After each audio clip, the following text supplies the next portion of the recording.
Yeah. What's good, yo? Welcome to another episode of Real Talk, where, as always, if shit's real, we talk about it. I'm your host for tonight, Pat Scorpio, the New England representative. And as always, I got my man with me. I'm gonna let him introduce himself. What it do? You know what it is, man. The GOAT artist, man. You know what it is, man. Y'all seen that shit I put up there today, man. The pro Gray Haney fight coming soon. You know I'm trying to color that joint. But yeah. You don't know me for no GOAT artist shit, man. You know what it is. LB Lauderdale Boss, aka Jesus Shuttleworth, the God. GOAT artist, Mr. World Still a Op. RainGameRadio.com in the building. El Capitan. Let's go. Monday Night Boxing. I'm back. Yes, sir. Ring gang in the house forever and always. And as always, I got my other man with me. I'm gonna let him introduce himself. Hey, yo, what's good? You already know who this is. Your boy King P, Bodega people. They got box in the building. Ring Gang Radio all day. Let's go. Nobody's banned. I made some money tonight, so we good. There you go. Money kind of costs us everything, including, Exactly. for the time being until you lose it. Then afterwards, niggas get banned again. But I made some money tonight, so I'm in a good mood. So let's get it. Yes, sir. And I got my other man with me. I'm gonna let him introduce himself. Hey, what's fly? Conscious Pod, the West Coast Avenger number 1 contender preparing for liftoff. Destination Ring Radio. Oh, damn. He said that shit math fast. He was like, nigga sound like Twister for a minute. Yo, probably just be hot sometimes. You'll be like, nigga be adding a little flavor to the shit. Yeah, what's wrong with this nigga? I feel like we've been getting spicy pilot lately. We're good. Let's get it. Yeah. There we go. Yeah, like this is the flaming hot, like spicy queso pilot. Yeah, that's what it is. Pilot That's what 2.0. Filipino coming out of him. Yeah. but the words. So I mean, we had a very, very, very, very quiet weekend of boxing or whatever. As in, there was, a lot of very lower level boxing events and stuff like that. It happens. Boxing's not always popping every weekend or whatever. It's kind of like this is again. It's a little lull before we close out the year with a lot of boxing. There's going to be a lot of fucking boxing, starting. Of course, on Thursday, which if you heard the previous show with myself and Pilot, we gave out, and then P shows up at the end, drop his thoughts. Brother LB, he was somewhere, he was doing what he was doing. You know what I mean? But nigga, I was in my sarcophagus or coffin, whatever. Nigga, I just had to get my reps. Yeah, he had to recharge. My man be doing them vampire shits. So it's like eventually, he had to go do that. You know what I mean? But at least November was quite quiet. It's gonna end with a fucking bang.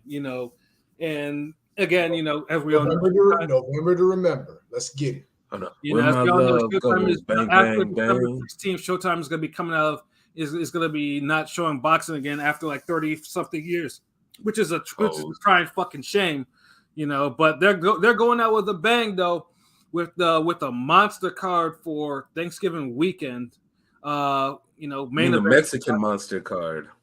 Yeah, main evented by David Benavidez versus Demetrius Andrade.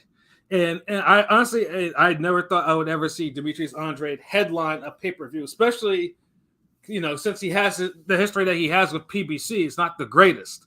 So it's like the fact that this is actually happening, it's crazy though. But before we get into that fight, this is a card that someone had their matchmaking hat on, and it is pretty much its heat from, from bottom to all the way to the top. I mean, we even got in the free YouTube version, we have two decent fights. The one we have Sergey Lipinets versus Michelle Rivera. And hold on, we starting with these, right? Yeah, these are. Oh, okay, yeah. Go ahead, yeah. These are the free YouTube fights. And I'm just doing myself I know. Is it Moton on that too? Am I tripping? Criminal Moton's on the YouTube portion, right? Yes. Moton's on the YouTube portion. Dope. Yeah. Yeah, but I'm talking about Sergey Lipinets versus Michelle Rivera. Rivera had been serving a little suspension after, he popped dirty after the ass whooping that he got from Frank Martin. So he's been kind of out, but now he's back at, this is going to be at 140. And Sergey Lipinets has been, I know dude's been wanting to get a fight because we follow him. Dude has been threatening to retire and all that. So the fact that, he's getting a shot at this against someone someone like Michelle Rivera, man, like, and it's the YouTube version. So yeah, this is a really good fucking fight. I don't know if you want to call it a crossroad fight or whatever, but this should be a great. It's not because Yupinet's got some juice. He got some motion right now. Mm-hmm. Rivera is more. It's more of a make or break fight for Rivera. Mm-hmm. Might be more of a showcase for Yupinets. Yeah, but yeah, this fight is real interesting. I feel like Yupinets is probably the favorite, right? Yep, and the funny thing is, shout out to my boy Broadway Joel. He told me about this. He talked about this. He's like, Michelle, this wasn't planned. Like, Michelle coming back was supposed to be like taking like a catchweight fight. He's like, oh, he's supposed to come back at like 138, something like that. But then an opportunity came up and against a former champion, and he'd be silly not to take it. And he wouldn't tell me which champion it was, but looking at the rankings and all that, I knew it was Lipinets, and sure enough, it's Lipinets. So it's a tough fight from your suspension coming back at 140, your debut at 140. This is a tough fight. Yeah, but I mean, this is 140 though. Like, you got to really look hard for a non-tough fight, right? Especially a guy who was actually champion there. As brief as Tyler Rain was, he was an actual champion there, and has bodied people at that weight. Lipinets. I mean, I always like to say, like, one of the bloodiest fights I've ever seen live was him and Lenny Z, on the undercard of Charlo and J Rock. That shit was super that bloody. Was a crazy fight. Yeah, that was a nut. That fight was nuts, and that was like, goddamn. So Lipinets, so Rivera, like, whatever he was thinking. Hold on, is that Forgotten Fade? Nuts. Pause. Honestly, that might worthy? Put on there because like I said, because I know that it was available like on the stream. It wasn't on TV. Like, if people found the stream, people could watch it. But I know at the fucking arena, I was just like, these niggas were bleeding fucking buckets. Like, it was just like, good lord. That era of PBC produced some classic undercard fights. I can't even front. Like, they sure the fuck did. And Lipinets you got some Forgotten Fades in there. Yeah, and Lipinets is super tough. Like, Lipinets, he's pretty much ended the career of Omar Figueroa. He pretty much virtually ended the career of Lamont Peterson. He gave Mikey Garcia a tough fight, even though he lost. He lost clear. Real tough fight. Yeah, real tough fight. Yeah. And actually, that was the fight that told me that Mikey Garcia was not going to do shit to Errol Spence, too. That was the fight that convinced me, because I was like, you can't get rid of this dude. I was like, nah, that's not going to happen. So, I mean, like, he beat the shit out of Vargas, though. Technically, Lipinets is probably, even though it's a 140 pounder, really, he's probably John Ennis' best win right now. Probably. Yeah, that's true. Yeah, Boots pretty much treated him like a sparring partner, like, But Lipinets, again, always fucking dangerous. Like, you cannot sleep on. That's what I'm saying. They say Boots ain't fight nobody, but damn. Yeah, like Rivera, like whatever Rivera was thinking in the Frank Martin fight, like there has to be. He's got to put some real effort in, because Lipinets will fucking body him if he's not careful. Especially. So you think Lipinets will stop him? Quite possibly, yes. I think the only thing is they don't tell me if it's a 10 or a 12. No, it's a 10 rounder. Okay, it's a 10 round fight. Yeah, it's a 10 round fight. I just saw. Yeah, I mean, I honestly think that I think Lipinets will stop Rivera in 10. All right, so that's your prediction. That's your official joint. That's my official prediction. Yes. So, all right, let me ask you this. So you look at it like a 60-40 Lipinets? Yeah. 70-30? Mm-hmm. Which one, 60-40 or 60-40, bro. 60-40. 60-40. Oh, okay. All right, let me ask you this. Oh. No, I think 70-30. But yeah, that's how I kind of look at it, more 70-30 as well, because that's my next question. If Rivera was to win or to get the upper hand, what would he have to do that? This is his first fight at 140, right? Yeah. But he's a big 135er, though. I mean, he's a big dude. But after getting split by Frank, yeah, I mean, we all expected him to pause. Yeah, I said split, but we didn't expect him to do better, right? All in that fight. I mean, like, it was 50-50 coming into that fight with Frank. It was, but some of us picked Frank Martin. I mean, it was a close fight. I mean, it was supposed to be a close fight, but He got Yeah, 12 and dropped. I picked Michelle to win, and we saw what happened there. I might have too. Yeah, I might have too. You know, so, I don't know what he can do. I mean, yeah, he y'all terrible. motherfuckers did. He looked terrible in that fight. Blamed it on fucking THC gummies or some shit, and got popped dirty, right? So it's like, yeah, what can you know? Like he looked good before that. He looked solid before that. You know, so I don't. Yeah. But new weight, Lipinets is a season 140. Maybe if Lipinets, been inactive for a while and maybe lost a step. I mean, I don't know. But does Rivera have the tool set? Like, does he have the toolbox for tool? Does he have the physicality? Like, is he in the fight? See, that's the thing. A lot of this is a question mark because we've never seen him at 140. So I don't know how strong he's going to look at 140. Okay, at least the skill set. Does he have the skill set to be in this fight? Skill set? Yeah, I think he has some skills. I think the skill set for this fight, not that he has skills. We know he got skills, but for this, for Yippiness, does he have a skill set that can you feel like give him a chance to really win? I mean, honestly, he's gonna have to me. He's gonna have to jab the fuck out of him. Pump up that jab, use it right. Try to see if he can turn Lipinets. Like, it's going to be a lot. Lipinets is strong. I don't know if he's strong. Very strong. That's what I'm saying. Like, Lipinets, if he gets on the inside and uses his physical strength, it could be a rough night for Michelle. Michelle's not a good inside fighter. So no, the fuck he is not. Yeah, because Frank Martin was believing it. He has to keep this fight on the outside. Keep it on the outside. Jab him. You think Yippiness got the foot speed to like get him, like track him down? If Rivera decides to kind of be a little more, no, he has pretty good foot speed and his timing. Like he'll time him. But we'll see. Like I said, the only time I've seen Lipinets look like I thought he should like Castillo. I thought Castillo Clinton handled him well. I thought he should have lost that fight to Castillo Clinton. Yeah. Castillo goes for a bigger, stronger guy. So I don't know if he has. I don't know if Michelle has those measurables paused to do that. Have that kind of fight. So hold on. What's your official prediction there? Lipinets decision 7-3. Oh, okay. Damn. All right. We're in King P. In Pat's 10th round KO.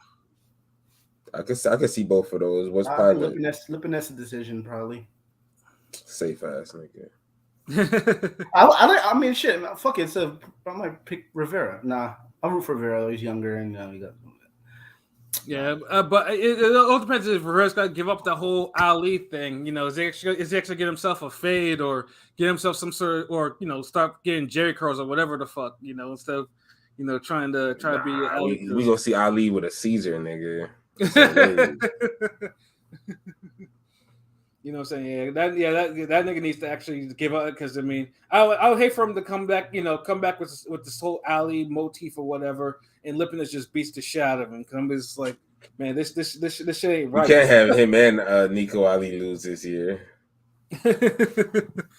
Oh man, Nico Ali. Right now I know dude is building because but at least he's probably the only top ranked fighter that probably doesn't have to worry about getting released, at least not just yet. his name alone he can get a couple, 2 more losses. You know what I'm saying? Like he can stomach a loss and maybe a draw. I don't know about he got 2. He got 2. Because they did save him with the one. They gave him. They remember that they turned over that L, right, and then he lost his next fight. Yeah. They turned no, it was a draw, I think, or whatever, and then. The guy quote unquote popped dirty, and then popped dirty. Then he lost. And then he lost a close fight to somebody that wasn't very good. But the dude outworked him because the black. I went and saw that fight after y'all described it, and y'all kind of low key described it perfectly. Mm-hmm. What you mean? How's so? Because y'all because I always kind of say like, damn, like.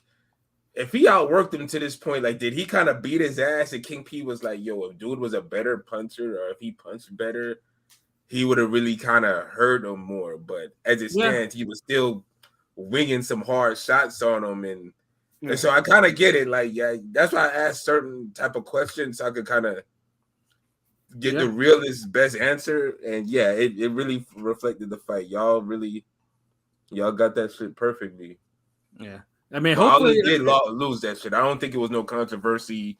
He did like clearly He got lose. He got outworked, and I mean, hurt a little bit. You know, he got outworked. By He did get buzzed, I think, once in that couple, shit. yeah, Like, but that dude was like, the dude was small and wasn't, you know, he was just throwing some wild shots that were landing. So I was like, what the fuck? I thought you were better. I thought he was improving, but yeah, I was because I was surprised he was getting caught that minute. I was like that. But all right, but my bad. This card is too good for us to be talking about Ali like that. So I mean, shout out to Ali. We'll see if he rebounded or not. Oh, what it do, Henny God? What it do? I want Andrade to win.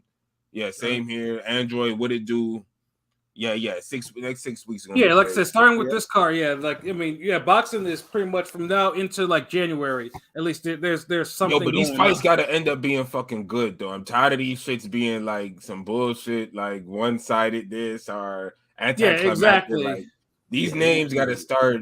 Like we need one of these good fights. We need either Haney, Andrade, Prograis, all of them shits. Like, no, we need one of them at least. All of them. We need Sonny and Bam. We need one of those 3 fights to deliver a fight of the year. We need one of those at least. Yeah, well, the high level fights because, like I said, because it's. I need a fight of the year and one real good ass borderline. Yeah. Remember what I said in the chat? Like, yo, if Hooker Ramirez happened this year, that would be a top 5 fight of the year. Mm-hmm, right. And in 2019, that shit was like, let me see, top 10, top 12. Maybe. Yeah. Maybe. Like, yeah. But if you know damn well if that happened now, we would be like, oh shit, like that was like 6 rounds of these niggas just going ham. Like, yeah. So we definitely I'm definitely expecting at least one of these fights on this card to at least be like, a fight of the year type of a deal. On this card, hell yeah. Fuck. So Lipinets by late KO. Number round 9. Fuck it.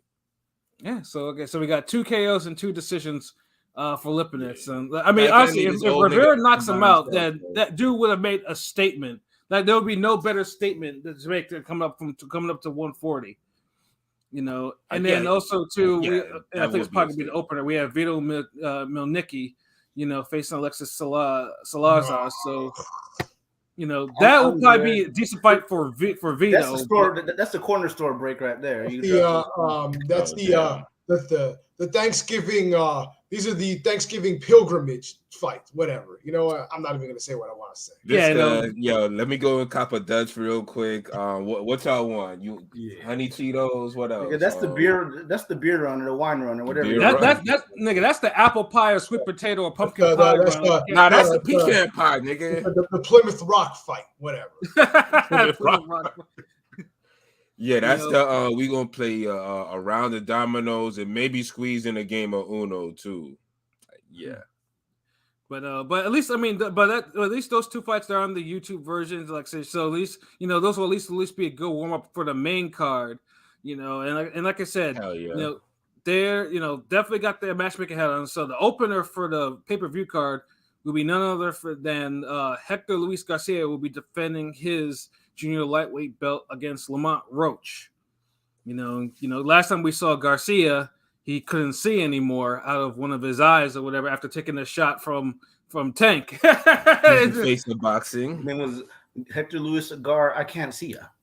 And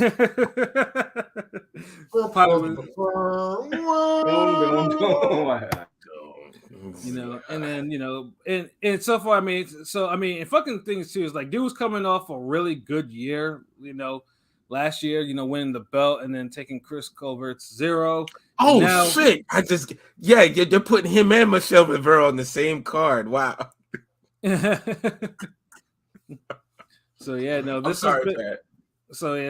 Facing Lamont Roach. Now Lamont Roach, I like him, but he's not the most. Personally, he's very paint by the numbers. Like he can box his ass off, but You know, he's one of those guys where it's just He's like kind of basic, right? He's just kind of basic. He's kind of basic, yeah. I'm sorry, but getting basically blanked by Jamel Herring. Yeah, I was gonna say doesn't give me a lot of faith in you. No offense. Yeah, he lost to No offense to Jamel. I like Jamel, but I rate Hector higher than Jamel, and I think he's just gonna box Roach's ears off. It's not good. It's not like if Roach had a little more power, maybe, but nah. Maybe, yeah. I'm happy Roach is finally getting a shot because he's been waiting for this for a little bit. This is a 9-3 type fight for him. A couple, I mean, Roach been waiting for at least a good year for this fight, as a Mando. So I'm glad he finally got it. But yeah, I like King P. I think he'll lose the decision probably. I mean, you never know. It's boxing. Damn, is this an opener level fight though? Like it's a title fight though. I mean, it's a title fight. Shit, it's a title fight. Yeah, I just hope it's good, I will say though, because I ain't gonna like Garcia last performance was kind of like mid as fuck against Garcia. Like, I mean, I'm sorry, against Tank.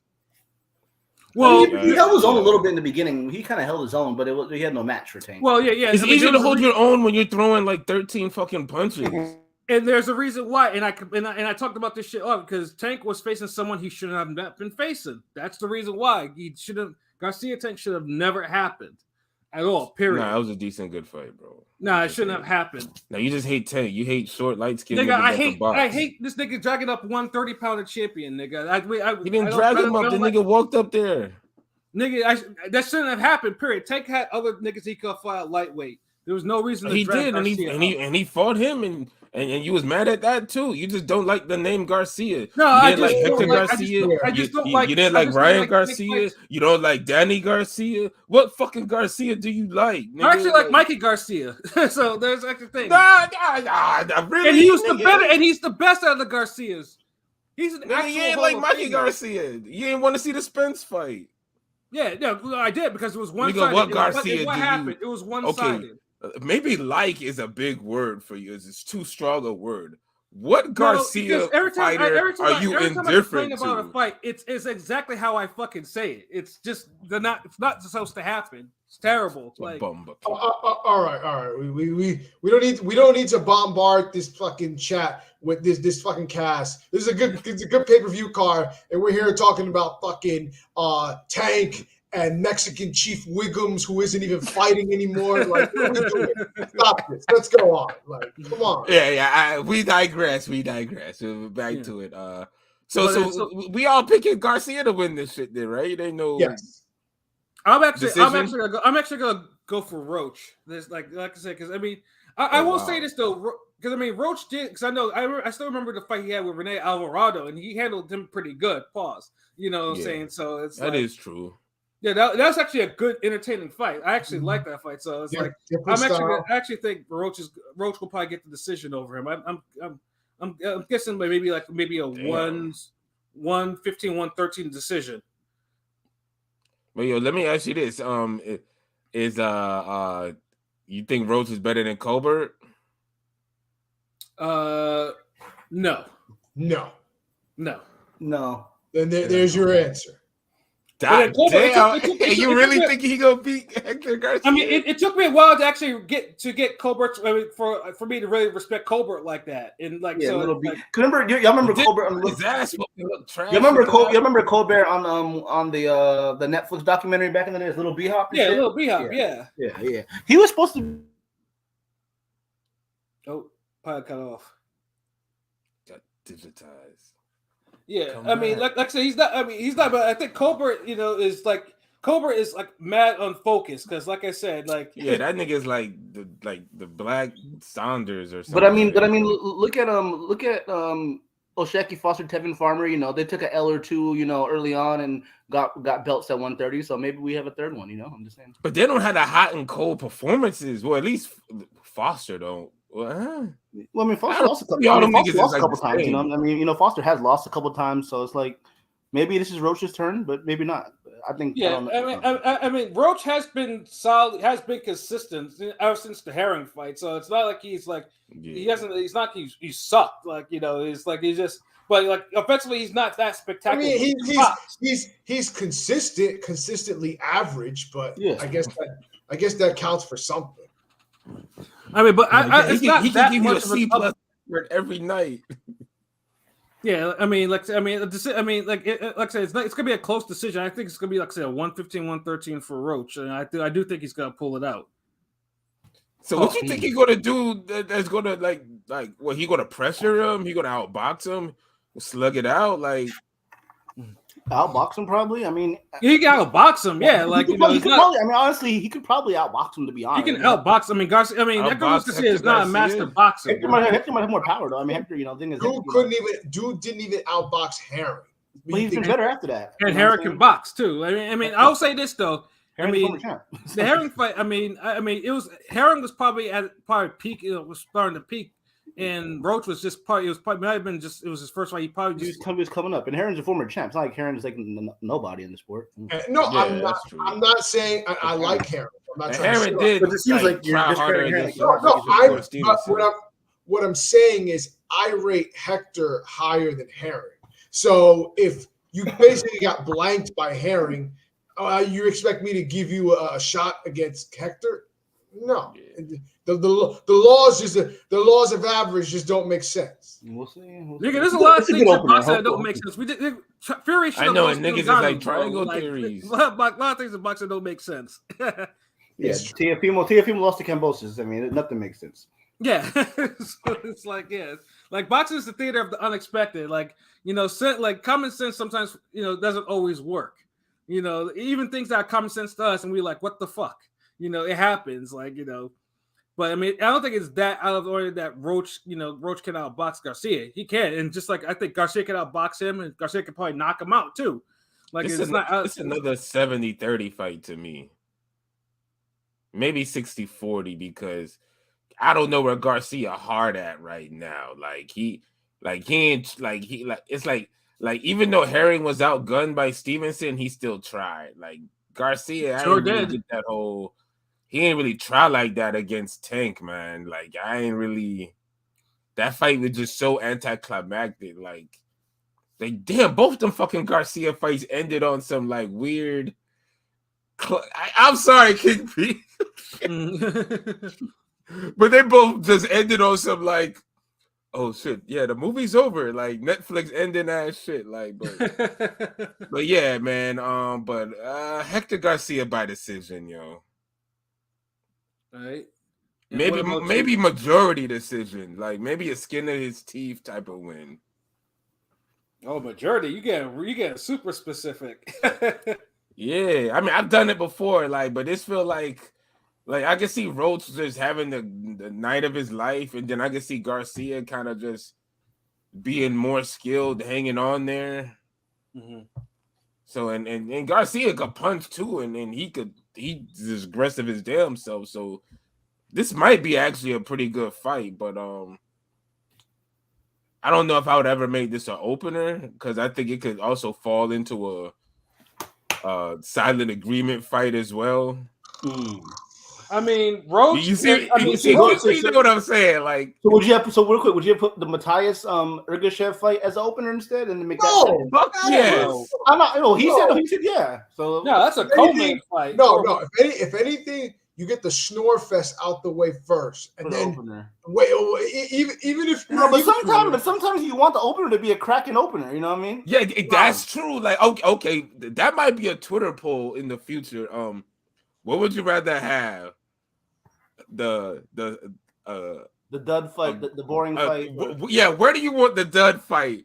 As the co-main, main event, the second or the opener? I'd say maybe the co-main. So hopefully the main's good, but that's a good listen. Nah, man. Honestly, maybe the dud fight is best as the second fight. The second, yeah.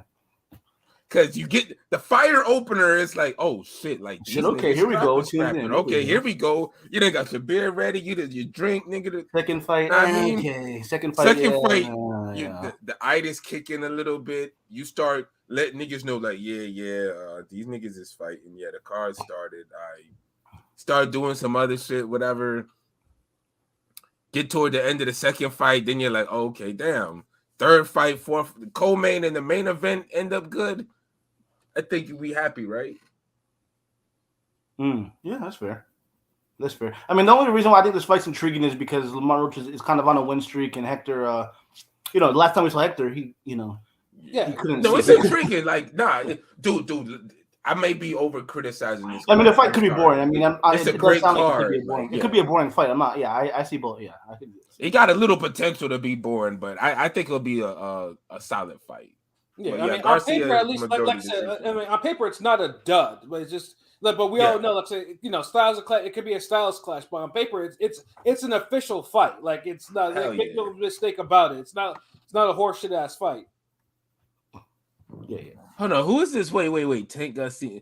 You boys remember this name? The real Liam Bricklayer Sullivan. He's going to destroy Tank. He's a racist troll. It seems like. Racist troll. So okay. Yeah, let's ban user and delete their comments. Weirdo. Chocolate boys. Yeah. Yeah. What the fuck? Yeah, I don't know what this motherfucker's problem was, but yeah. We're not talking about Tank or fucking Crawford or This is a boxing. We're not boxer fans. We're boxing fans. That's the word I ain't gonna say. Piece of shit. Yeah, like I don't know. We're boxing fans of the whole spectrum of colors and races and ethnicities. Yeah, I don't know what this nigga was talking about. Like this motherfucker was like. I don't want to say rainbow boys, but. Yeah, like, I didn't get to read the X comment, but fuck that guy anyway. So whatever. Anyway. Yeah, no, I banned. I was like, yeah, like get the fuck out of here. Like, ban that motherfucker. He's loser. Yeah, but so far we have I have a Roach decision. I think everybody's picking Hector. You said Hector too? Oh, fuck, I want to. Hold on, give me a second. Let me think. Nah, fuck it. I'm picking Lamont Roach. I think he's gonna have his 10-pound Roach Jackie Foster moment. I'm picking Lamont. Word. Oh wow. Cool. Ayo, King P, what about you, bro? 9-3 Hector. Nice. So there you have it, folks. So again, we split again, 50-50 on this fight too. But like I said, it's an official fight for sure. Like there's no fucking reason. Like it's an absolute official ass fight on paper. But yeah, it's just like now it's just gonna be more. Can Garcia rebound and maintain and keep his title, or does Lamont Roach finally rise to the occasion and become champion in his second try? So it has a storyline. So. Like I said, that's gonna be the first fight on the, on the card. The next fight though should possibly be a fight of the year. We got, IBF 140 champion Subriel Matias versus Shohan Ergashev. 12 rounds, and this one will be a slugfest. Like there's no fucking reason why it shouldn't be. Obviously we've talked about Matias plenty of times on here. Like, dude is a actual killer. Like, dude is, is possibly in more ways than one, in the literal and figurative sense. Yeah, like dude is extremely hard. He's probably one of the hardest punches in boxing. Like, and for some reason, like too, like all his accolades, dude should have more attention on him than what he has now. It's like most people are not talking about him. I mean, does he interviews? Does he do engagement? I mean, like this is 2023. You just can't hit hard or have a high work rate, like, and be super. Unfortunately, getting him to do interviews is a hassle. So I feel that. So like, be that as it may, like for those circumstances, those reasons, his career is right where it's supposed to be. Right. He just got to keep winning and looking impressive, and maybe should have changed on the outside as far as him being more accessible. Yeah, and like I say, Matias is 19-1 with 19 KOs. Of course, the one loss he has, which he did avenge in brutal fashion, and then the funny thing is too is like this year is so wild that you forgot that he actually did fight earlier this year against Ponce, in a slugfest that kind of had an anticlimactic ending, even though it was trending towards like fight of the year status. Yeah, that first round, Ponce was going off crazy. I think Ponce broke a record or some crazy shit of punches thrown that first round. And he was going for the gusto, but he got broke down. He was actually landing and connecting on dude too. Yeah, but Ponce's corner decided like once Matias started coming on strong. This corner was like, okay, we seen this before. Wait, let's pull him out before Matias. Like, and truthfully, I mean that could be whole shit maybe, or just be, or just a trainer just being very super protective of his fighter. But I was thinking that's a world title. Like you gotta let that dude go out on the shield. If he wants they knew where this was going. They knew. But Deb, you can't know that fucking well. Like it's a world title fight, bro. Like, let it hands got to be thrown a little bit. Facts, super facts, bro. Like and it went 5 rounds. Like but like I said, like let's just say if it went like maybe 3 more rounds. And Ponce was really starting to get labored with that shit. And like, okay, stop it there. But Ponce was still throwing, he was now. And the fact that he buzzed Matias, a couple times in the first or second round, like he was in the fight. It's just one of those where the better guy, he did like a Bishop from X-Men. Like he absorbed everything and he's like, all right, now it's time to start busting this shit back at you. And it's like, oh shit, wait. Hold on, you can't handle this shit, can you? And then Professor X is like, yo, Cyclops, get him out of there. Like, gee, like they got him out of there. So Now but what y'all think about this one though? Yeah, with Ergashev though, Ergashev is, I mean, if you've seen him fight, I mean, dude is a puncher too. He's a southpaw. What card has he been on? Because I feel like I've seen him once or twice, but the only time I seen him fight was I saw him fight against Michael Fox. And he beat Michael Fox, but he didn't look impressive. What card though? Like what card was that? Yeah, it's like you can tell he's heavy-handed, but I don't know. That was years ago. That was like 4 or 5 years ago. Oh, that's because I mean, he's like one of those. That's what makes this fight intriguing. Because I swear I've seen him once or twice, but like I don't remember. I don't really know what he's like. So it's like okay, the great unknown. He's a wild card because I mean, if you go, his fights are on YouTube. Like, oh, go ahead, P. No, I was just saying he's kind of a caveman a little bit. So that's the impression I remember from him. Like he's more like maybe a Selchuk Aiden type of dude, maybe just heavier hands. Yeah, his hands are heavy. I don't think he's as hittable as Aiden, but yeah, I get it. You said not as hittable as Aiden, yeah. Yeah, Aiden was kind of straight punching bag status. He's not. Ergashev isn't that bad, but he is hittable. Yeah, but he punches extremely hard. So it's like. And Ergashev though has been. I mean, Andrade is largely unproven, so it'll be more like the storyline is: can Ergashev actually? Is he just one of those a diamond in the rough fighters that just and then all of a sudden he just wins, or is Matias just do what Matias usually does and takes another 0 from, from I don't know if we can call him a B level or whatever. He's probably a B level if you want Ergashev to call him a B level, but he's just I'll call him B level, just straight B right there. Yeah. And I know they're gonna be throwing some hands, but man, honestly, this is a hard fight for me to really predict. Yeah.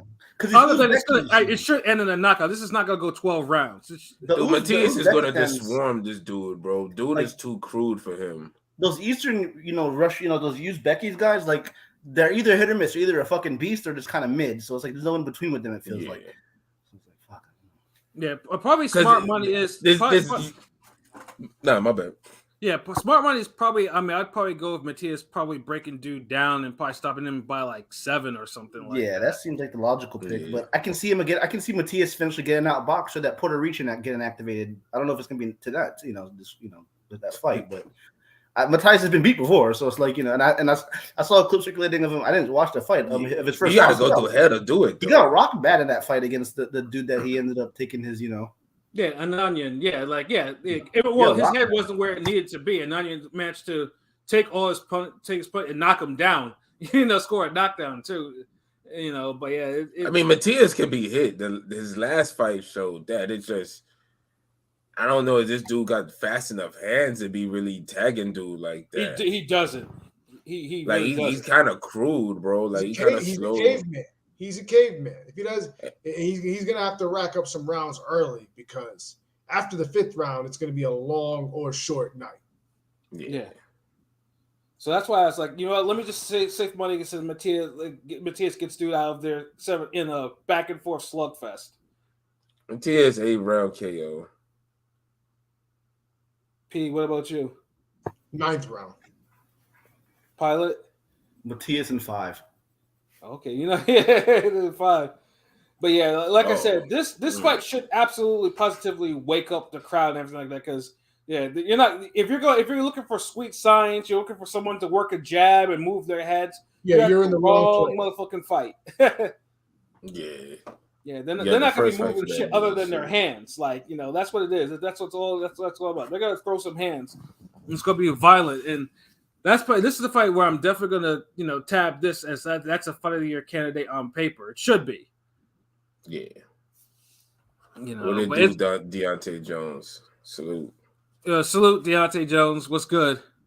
But yeah, no, definitely like Matias, because and then, of course, if Matias does win, then this motherfucker they need to make him more active wherever the direction PBC is going in 2024, because dude shouldn't be inactive for almost 9 months. That's fucking ridiculous. And Urgashev has been inactive even longer than that. Yeah, well, to be fair, Matias was because Matias had originally reached a deal with Lipinets. Remember, that was supposed to be Yeah, that was supposed to be. Oh, That was supposed yeah, to be a that fight. is true. right. IBF came out of nowhere and did the Urgashev thing, and then this happened. So No, you're right.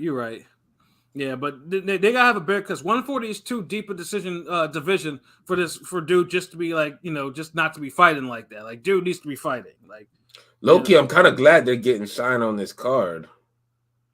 Yeah, no, absolutely. They need that because, like I said, because I've always said like the PBC undercards in the past, like it's always like they were done right. Like some of them were just right, like no reason. Like you don't know what the fuck they were doing.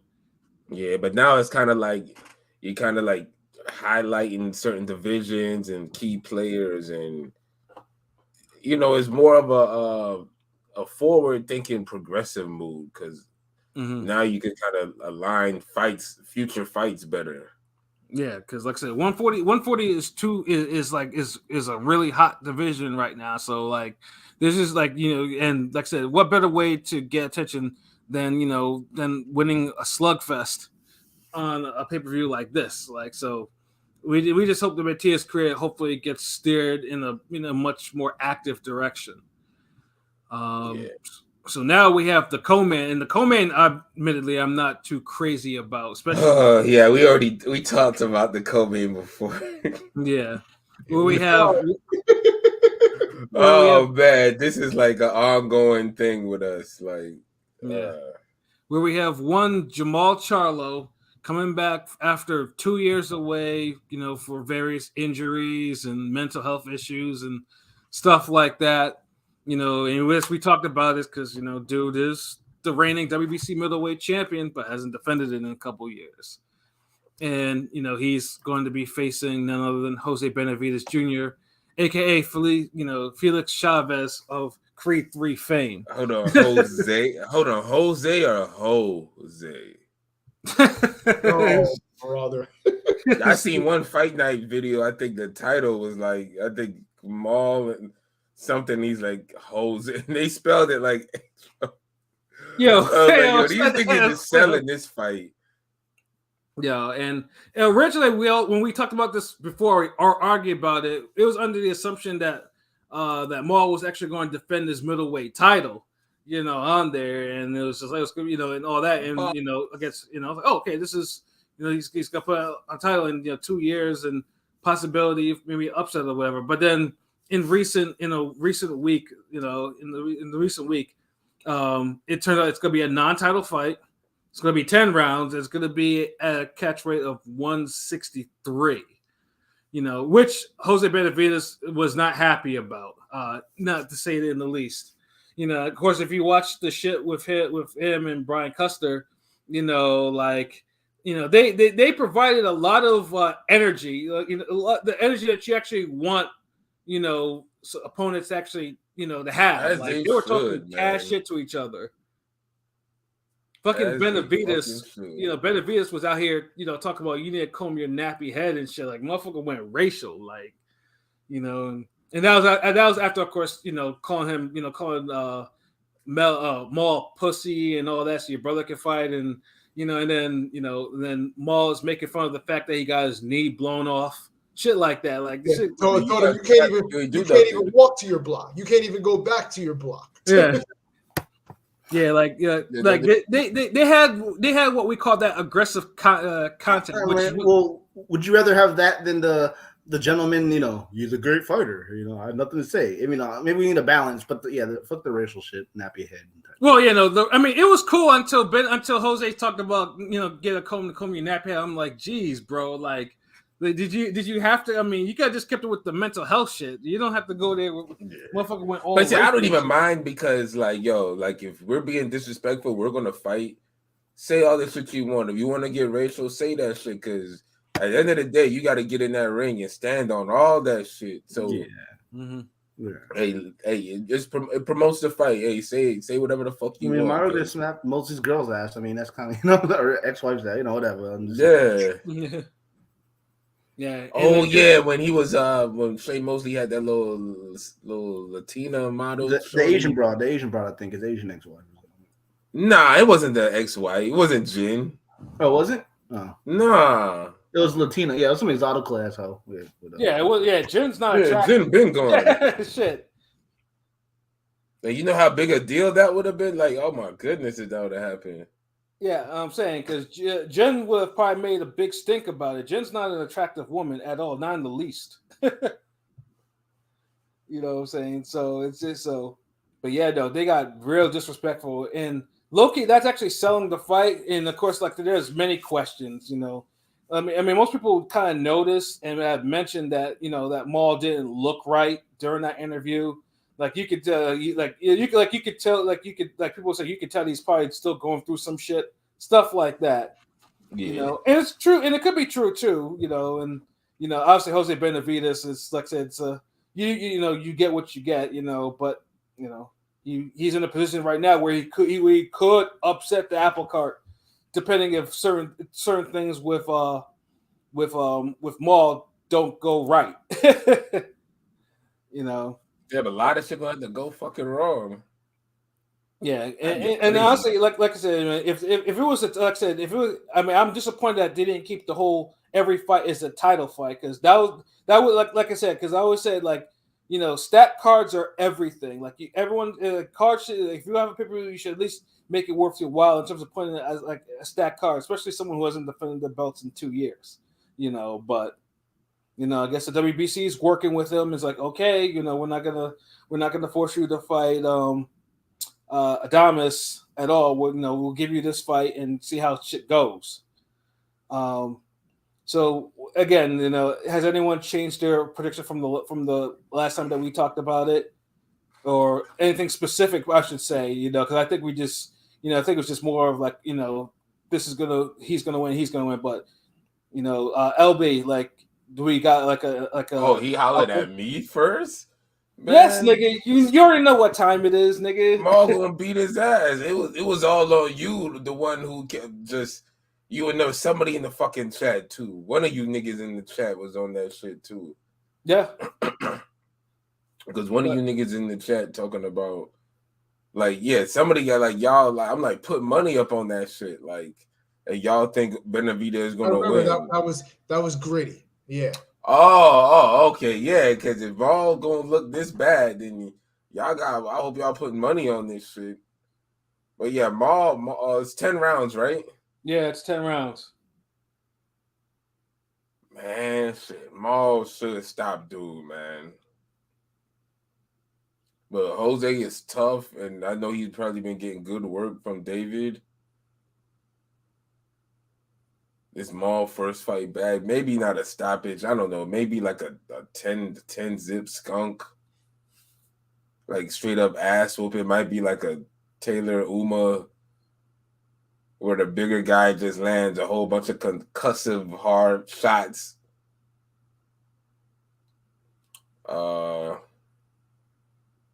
Yeah, Benavidez might get one mercy round. Sorry, Pat. You might not see your 10 zip. Oh. But yeah, Maul 10th round KO, yo. I think they're gonna end up stopping it. Like I'd say, yeah, Maul TKO, late TKO, 10th round. All right. Pilot, what about you? Oh, wait a minute. Private chat. Let me see. Oh, let's just be right back. Okay, King P, what about you? Can you hear me? Yeah. Oh, yeah. Speak louder, bro. 7th round KO for Maul. Like, I'm not going to entertain all the bullshit. Yeah, he should get peg leg out of there. Like, if not, there's going to be some serious issues. Oh no, I've made it possible. I made it very clear what's going to happen on the cast of if. So hold on. So King P, if it's a 10-zip, it's still a problem. Yes. Because you. No, wait, hold on, wait, nah. Remember, you whole ass niggas love this outboxing, guys. Is worse. It's worse to get outboxed for 10 rounds, 12 rounds, and lose a decision because that just looks worse. You can't do anything. So now a KO is so fucking important. Y'all some hoes. Yeah, no. It's not the same. It's not the same. It isn't. You're gonna 10-0 a guy that's coming up from 147.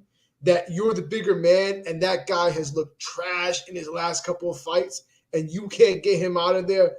There's actually coming from 154.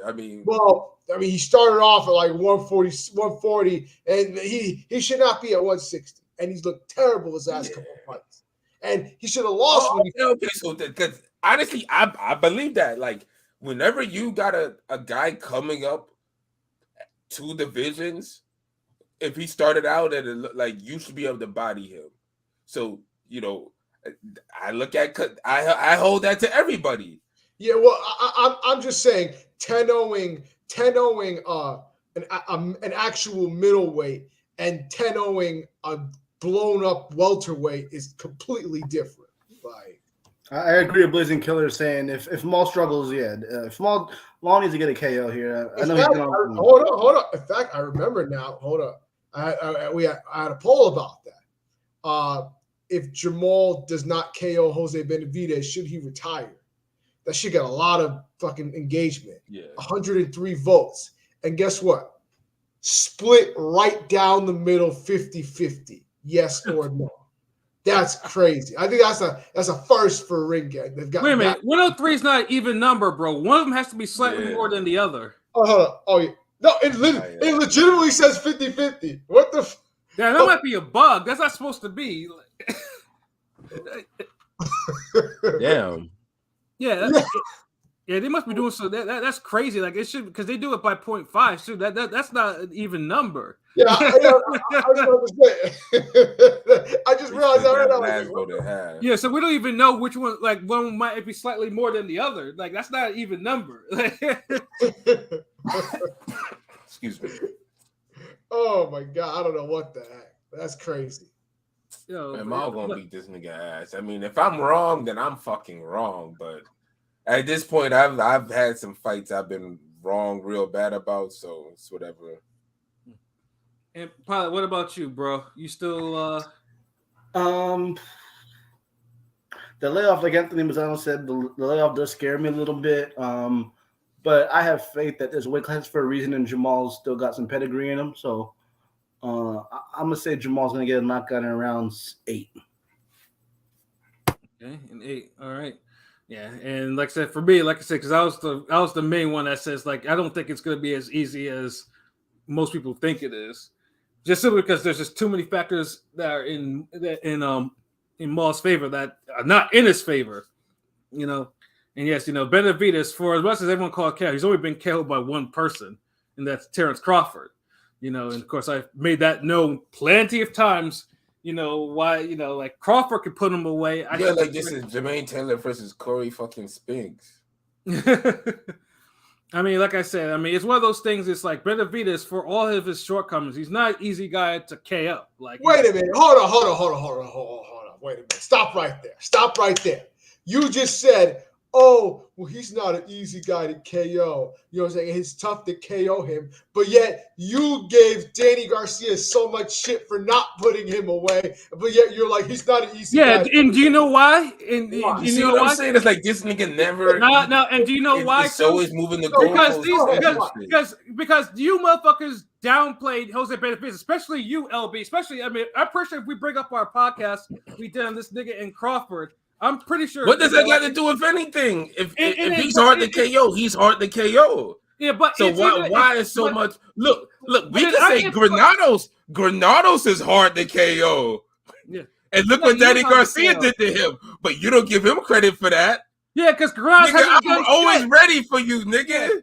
Yeah, because he hasn't done shit. So either way, it's not. No, it don't matter because after after Danny Garcia had him, he didn't do shit. You're right. Though, if you actually ruined him. Benavidez the benefit of the doubt and said, okay, this is it. But you're talking about Benavidez like he's easy work.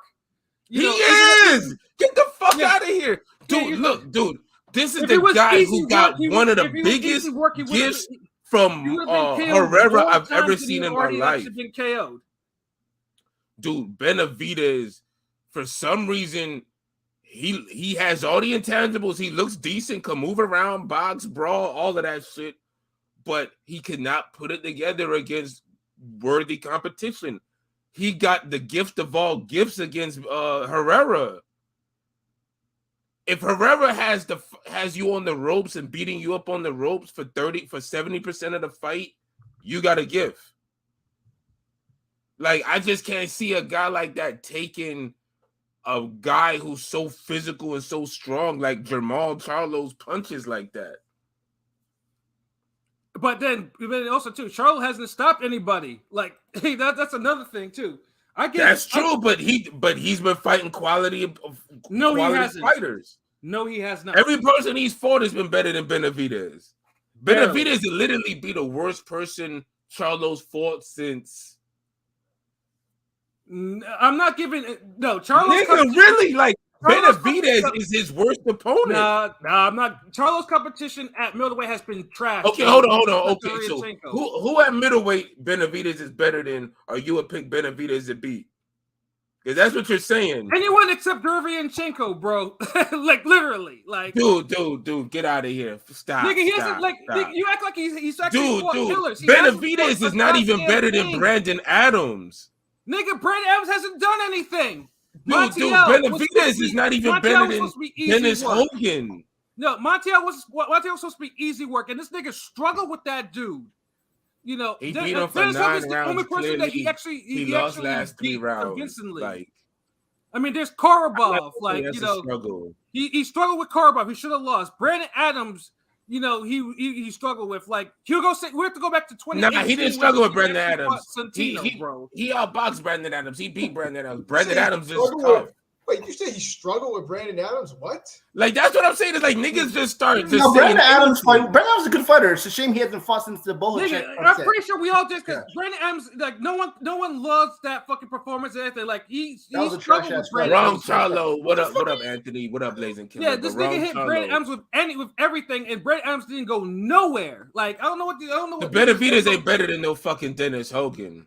Yeah, like I said, there's nothing in Charlo's recent fucking resume that says he ain't better than Derevyanchenko. He ain't better than Korobov. Like that.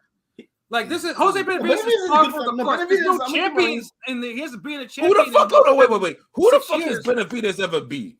He got that gift against Herrera, right? That's about it. I mean, he didn't really beat nobody. Okay, who does Benavidez actually beat? Yeah. No, I mean, hold on. Jose Benavidez is the former heavyweight champion of the world in Creed. Come on now. Oh yeah, I forgot. Yeah. Yeah, but there's not like who was Brandon Adams beat except Shane Mosley Jr. Like, okay, like come on, like who has Montiel beat? But you said you had to say, look, Shane Mosley Jr. No, I'm not trying to hear that, bro. Benavidez ever beat, bro. Like, who the fuck has Benavidez ever beat?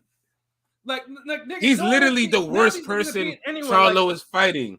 The only one, so Benavidez is not even better than Cornelius Bundridge. The only person I would say is Derevyanchenko, and Derevyanchenko's because dude is actually giving top fighters hard fights. Nah. That's the only Derevyanchenko, dude. You can say that about.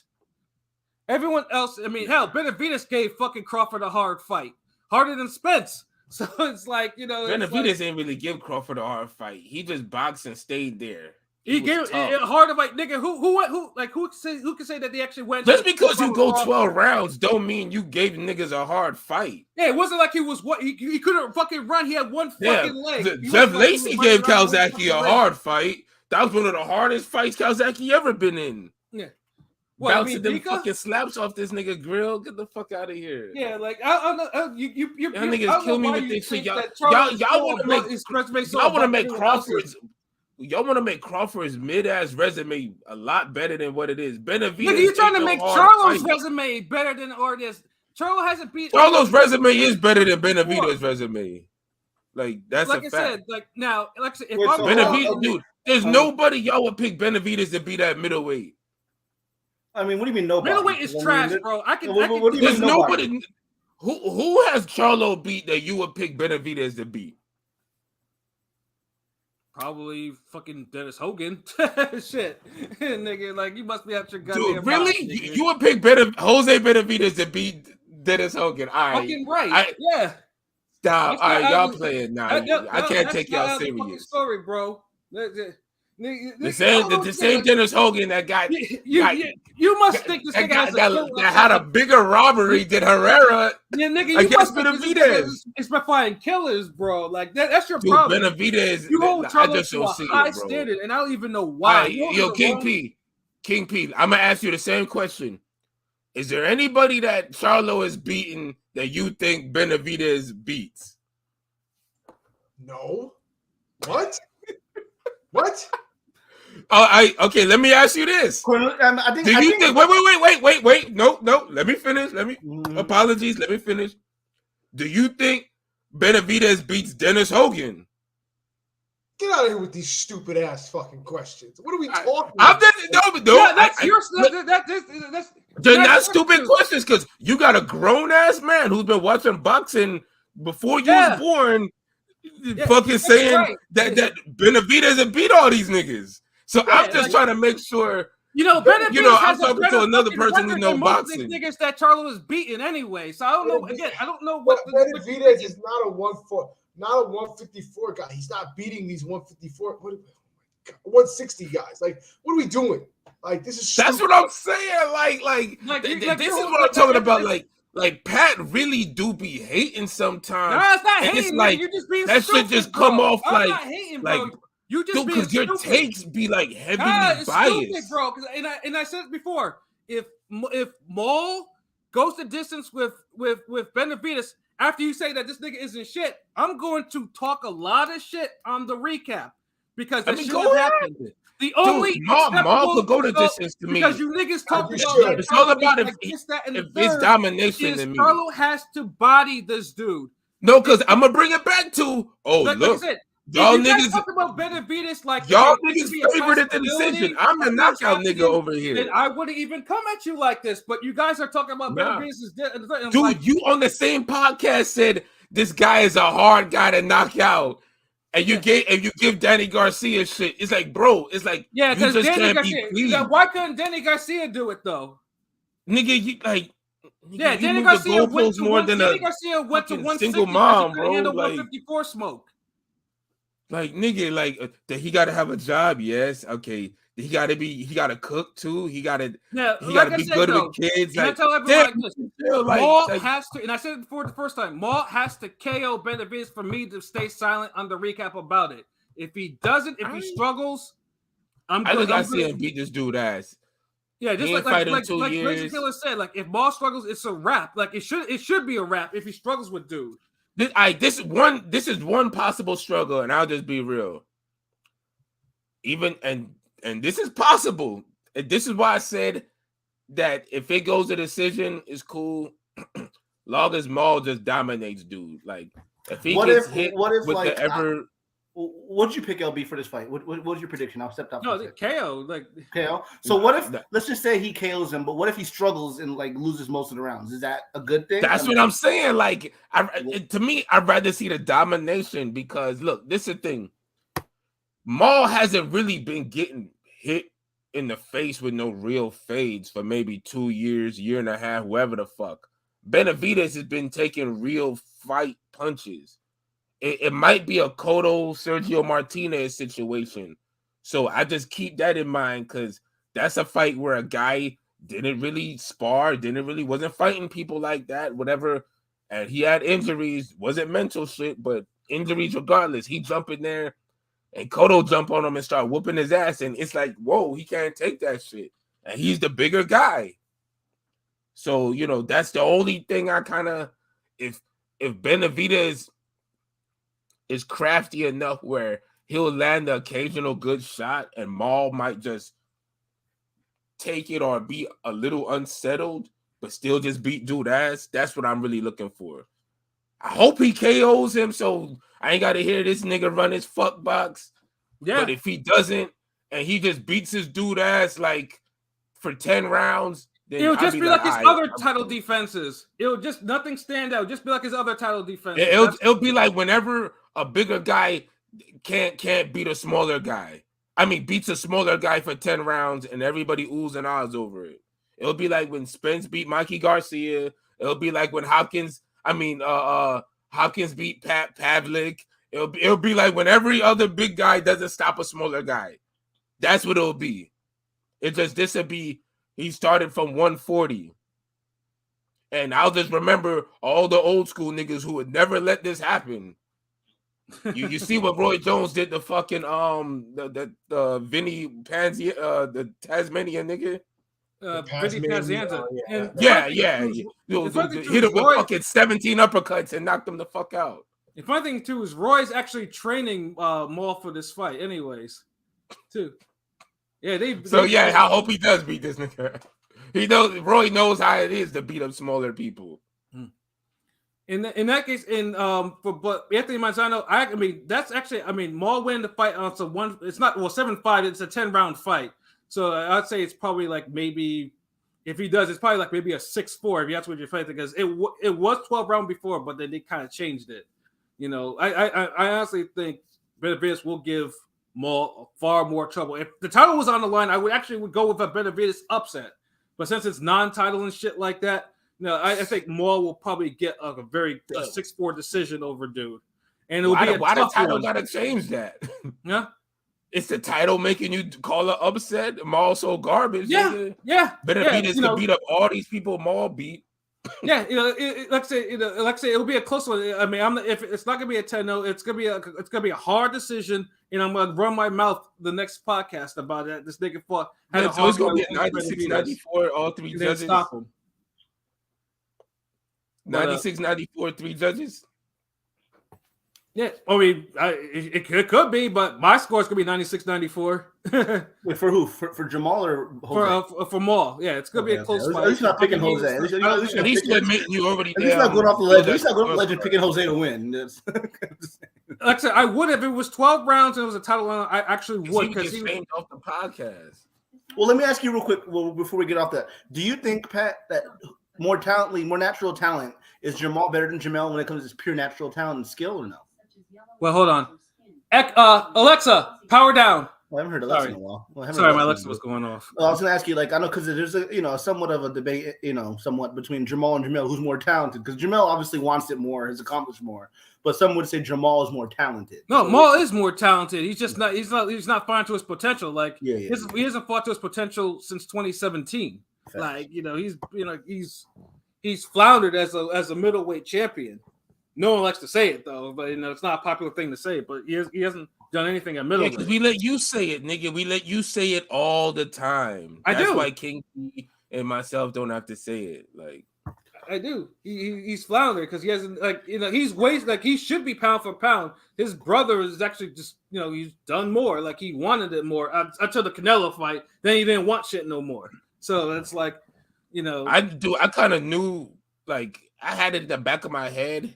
But maybe I be hoping too much. But when he was on this, let me be nice tour and not trying to talk shit like that, I kind of knew. I was like, there's a chance this nigga gonna bitch up in the fight. But let me just hold out, But sometimes you got to go with your gut. When a nigga start being on some nice, happy-go-lucky David the Gnome type Nickelodeon shit, nigga, then nah, nigga, he gonna bitch up in the fight. I failed to understand why Benavidez gets these big fights and can't name more than one meaningful fight he's won, and he's not even that good. I don't know who the hell Jose Benavidez is beat. I don't know. Ask Pat who Jose Benavidez beat. That's a good question. Pat, who is Jose Benavidez beat? Legitimately. I don't know. Doesn't he have like 30-something wins? He's beating somebody. Like, what are we talking about? So hold on. Does he ever? Okay, so him and Linares are both getting the Hall of Fame. No, he's not a job boy. I mean, you act like this nigga's a pure job boy. He's not a fucking. Y'all should be able to name somebody he's beaten. I don't know. Go to BoxRec if you want to do all that, nigga. Nigga, dude. Don't use that. Like, you're more upset with who he's actually beating than I am, nigga. Like I'm just saying what the bottom line is. I'm just saying. I'm not upset. I I don't care. I don't know. Yeah, then go to BoxRec then, nigga. You asked the question. My whole thing is y'all say y'all are praising a guy who y'all don't even know beat anybody to beat a guy who's beating people. That is significantly better. Like that. I'm just praising like it's not the type of fight that I think Maul's going to be like, 10-0 in this nigga, or like never mind KO. I just don't see it. All right. Because this nigga has too many. Because this nigga had problems, like a lot of it. Now, if it was maybe earlier, before the mental shit and all that, I would have said, yeah, I would. But I just don't see it. I think there's 2 years of ring rust. Like I mean, Benavidez has at least been active. I just don't think it's gonna be a walk in the park. If it is for him, great. Benavidez hasn't had a walk in the park in so long. But like I said, nothing in Charlo's recent fights. The Creed fight wasn't a walk in the park. It's a walk in the park, with the exception of the Dennis Hogan fight. He's bringing up that Creed fight. Like Benavidez never had a walk in the park. Like, dude, like literally, figuratively, like I don't know, like. Like, I was like, yo, y'all niggas, like, I gotta go twice as hard because I wasn't here last Monday, so Yeah. So in this particular case, Pilot, you gave your prediction, right? You said Maul, obviously, but Jamal and 8. But he might struggle. But with that said, he might look a little shaky, about to round 4 or 5. But I think he'll figure it out and get him out of there. Yeah. All right, hold on. Let me just save y'all. Ooh, oh shit. All right, that's it. Okay. So when Maul gets rocked or buzzed with a random shot by Benavidez, y'all not surprised. Because it is boxing. People get hurt. I haven't seen Maul ever really get buzzed. I mean, but you haven't seen him come off a 2-year layoff either. Yeah, that's true. Yeah, the only thing and mental problems. I mean, at least with Maul, he hasn't been down yet. So far his chance, but he has been buzzed before. There's no question about that. Yeah, remember Derevchenko hurt him to the body too. Yeah. He hasn't been dropped. Let me say, he hasn't been dropped, or a memorable buzz like fucking, the shittier Cotto brother did to Canelo type shit is what I'm saying, like that kind of. Yeah, well, I mean that gets highlighted more because Canelo just hasn't gone down yet, and he's the only one to really put Canelo in serious trouble. In some serious trouble, yeah. Everything else been like, oh, so you kind of heard Canelo real quick, like Golovkin, I think the 10th round of the rematch. Yeah, or Bivol kind of hit her, but no, actually had him like fucking almost bobblehead to rice, yeah, like chop Cotto, Bambi legs. Yeah, Canelo almost taken out. So yeah, it's one of those things. But yeah, that's the co-main. So now we got the main event, and this one is like I said. We have David Benavidez, and then we have Demetrius Andrade. And I didn't get a chance to see their all access because I think it was just. I mean, the two I tried to. I didn't have enough time to. It was pretty good. Yeah, it was quality. It made up for the Benavidez plan. Like it showed a different aspect of Benavidez, and it was good to see Andrade interact, get some shine. Get a little bit of shine, and his personality. He didn't come off as corny as he does when he's like by himself or doing his like. I don't know. The Zone really did him a disservice. Like no, because remember before the Zone, dude was just bouncing. That's what dude was bouncing back and forth. Yeah, I'm talking about it in the whole marketing and how they presented him. Like No, I agree. You can make a sandwich. You could promote a sandwich a certain way, and it's like, damn, like you can eat that sandwich every day. Then sometimes use the way you present it, where you're like, I don't know, that should look too greasy. I can't eat. I can eat that like maybe once a month. Like it's like I don't know. It's just in Showtime. One time they get it right. Same thing with Ryan Garcia. One time they get it right. But The in Ryan this Garcia particular tank case, was remember, pretty Andre good. I ain't gonna has lie. fought on remember, Yeah. Andre has fought on Showtime and PBC before, and and originally we didn't think because the big thing of him going back to PBC was they actually allowed him because dude had that whole shit. He was supposed to face one of the Charlos after he knocked out Willie Nelson, and he kind of went away from that. And then that's when eventually. But this time he actually had like focused, real shoulder content. Like you got to see him, not necessarily like in a scripted format or just freestyle, but just really just go and train and just be him. And they ask him to. It's just a production, just seeing him in some like world class production for a change. Yeah, like I don't know. It was a good episode, bro. You got to see it. Yeah, and hopefully before I go to bed, I might watch it. It's only like a half hour, give or take. So yeah, and they feature Jose is in there a lot. I know you love that part. So yeah, nigga, shut up. he's in there. Like it's because of that made me kind of really look at the Maul fight a little different with the whole because he spars Benavidez in that shit. I mean, he spars the David. Yeah, the whole brother sparring never really. I guess his brothers got.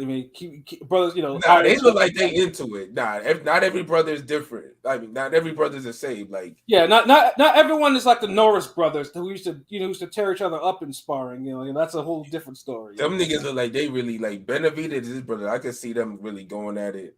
Mm-hmm. Maybe the Marquez brothers probably went at it. Oh, I'm sure they did. Yeah, like. But like I think the clips goes until Mom Dukes is like somebody runs to Mom. Yeah, probably even the Charlo brothers probably have sparred each other, but Yeah, I know them niggas at the spar. They too fucking hot. I'm pretty them niggas not having no sparring session, no heated sparring session. It just, wow, I just couldn't believe that. I mean, they were in the same division for the longest, before Ball. I'd be surprised if they didn't spar. Like, I'm pretty sure they did. Yeah. But at least with Benavidez, Benavidez is coming off I would say one side, but a thorough ass whooping of one overrated Caleb Plant. And yes, I know because that one I called that one. I was like, yeah, no, because I didn't believe in no damn Caleb Plant. And then we have Andrade, who coming off the win against Damon Nicholson, but he did go down in that fight, though. I mean, even though he pretty much dominated the fight, he did go down in that fight. So, but hey, Andrade always has those weird fights where he goes down in, so. But everyone knows Andrade. I think the goal for Andrade is he wants the shot at Canelo, who of course has ducked him for 3 divisions now, pretty much. We're in division number 3. And Canelo is actually, as he signed a PBC for a couple more fights, give or take.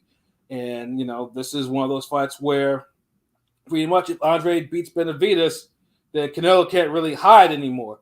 Well, he can't hide from either one because, first of all, the guy that Canelo's currently ducking is fighting a guy that Canelo ducked already in 2 other divisions.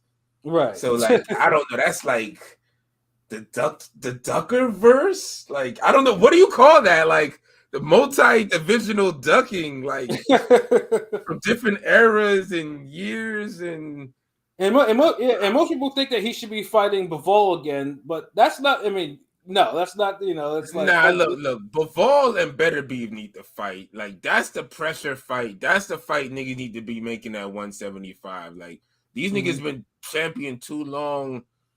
They both undefeated too, right? Like they both undefeated, yeah. Nah, like dude, like honestly, that's one of the top 5 fights next year that needs to happen next year. Like, it needs if not, boxing guys is going to make a nigga lose. And if is Colin Smith still going to fight Better Beef? Yeah, it's in January. Yep, nigga, that's going to be the fight. That's going to be the fight that's going to shut off next year.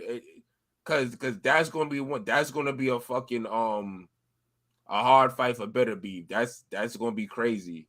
Yeah, and that's what I said. Because like I said, Bivol and Better Beef have an expiration date. So Canelo obviously won. They need to get that fight. Whereas Canelo Bivol too. I mean, I don't have any interest in it really. It's still a fucking duck, though, man. Yeah.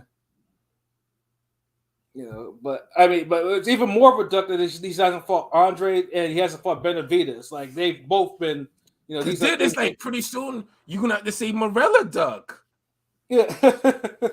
Like it's like you getting a whole pond. The pond is getting full, my nigga. Like, yeah, And look, remember, Maul is there if Maul beats Jose Benavidez, and that's a gigantic if, according to certain people.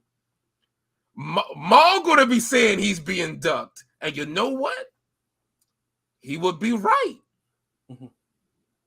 So it's like there's too many niggas in the ducking queue. So it's just a Bivol fight is just you had that, like there's no juice in that fight right now. No. So it's like pretty much like I said, whereas the winner of Benavidez and Andrade should absolutely be Canelo's next opponent, give or take. Like there should be no bullshit. Especially according to that Twitter poll. Yeah.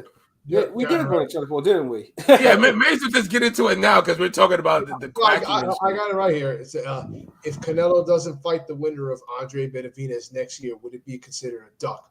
69% said yes, 31% said no. 31% of y'all some hoes out there. Out of 162 votes. God damn, that many votes? Yep.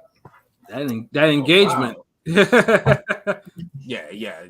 Y'all niggas who voted no, y'all some hoe ass niggas. Canelo fans, you know how they go.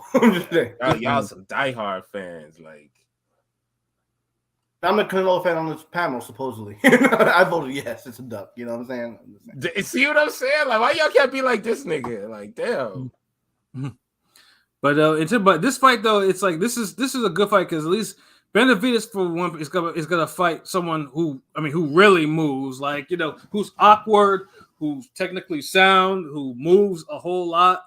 His height and size. Yeah. Because if one thing I noticed too, Andrade has put on a lot of has put on some muscle. Like he was never like a really brolic cat at 154 or 160, but dude looks fucking built at 168. But that's the thing. He had a good frame to build muscle on. He never came off as like tiny or slender or lanky. He wasn't like no Paul Williams, Michael Fox type of.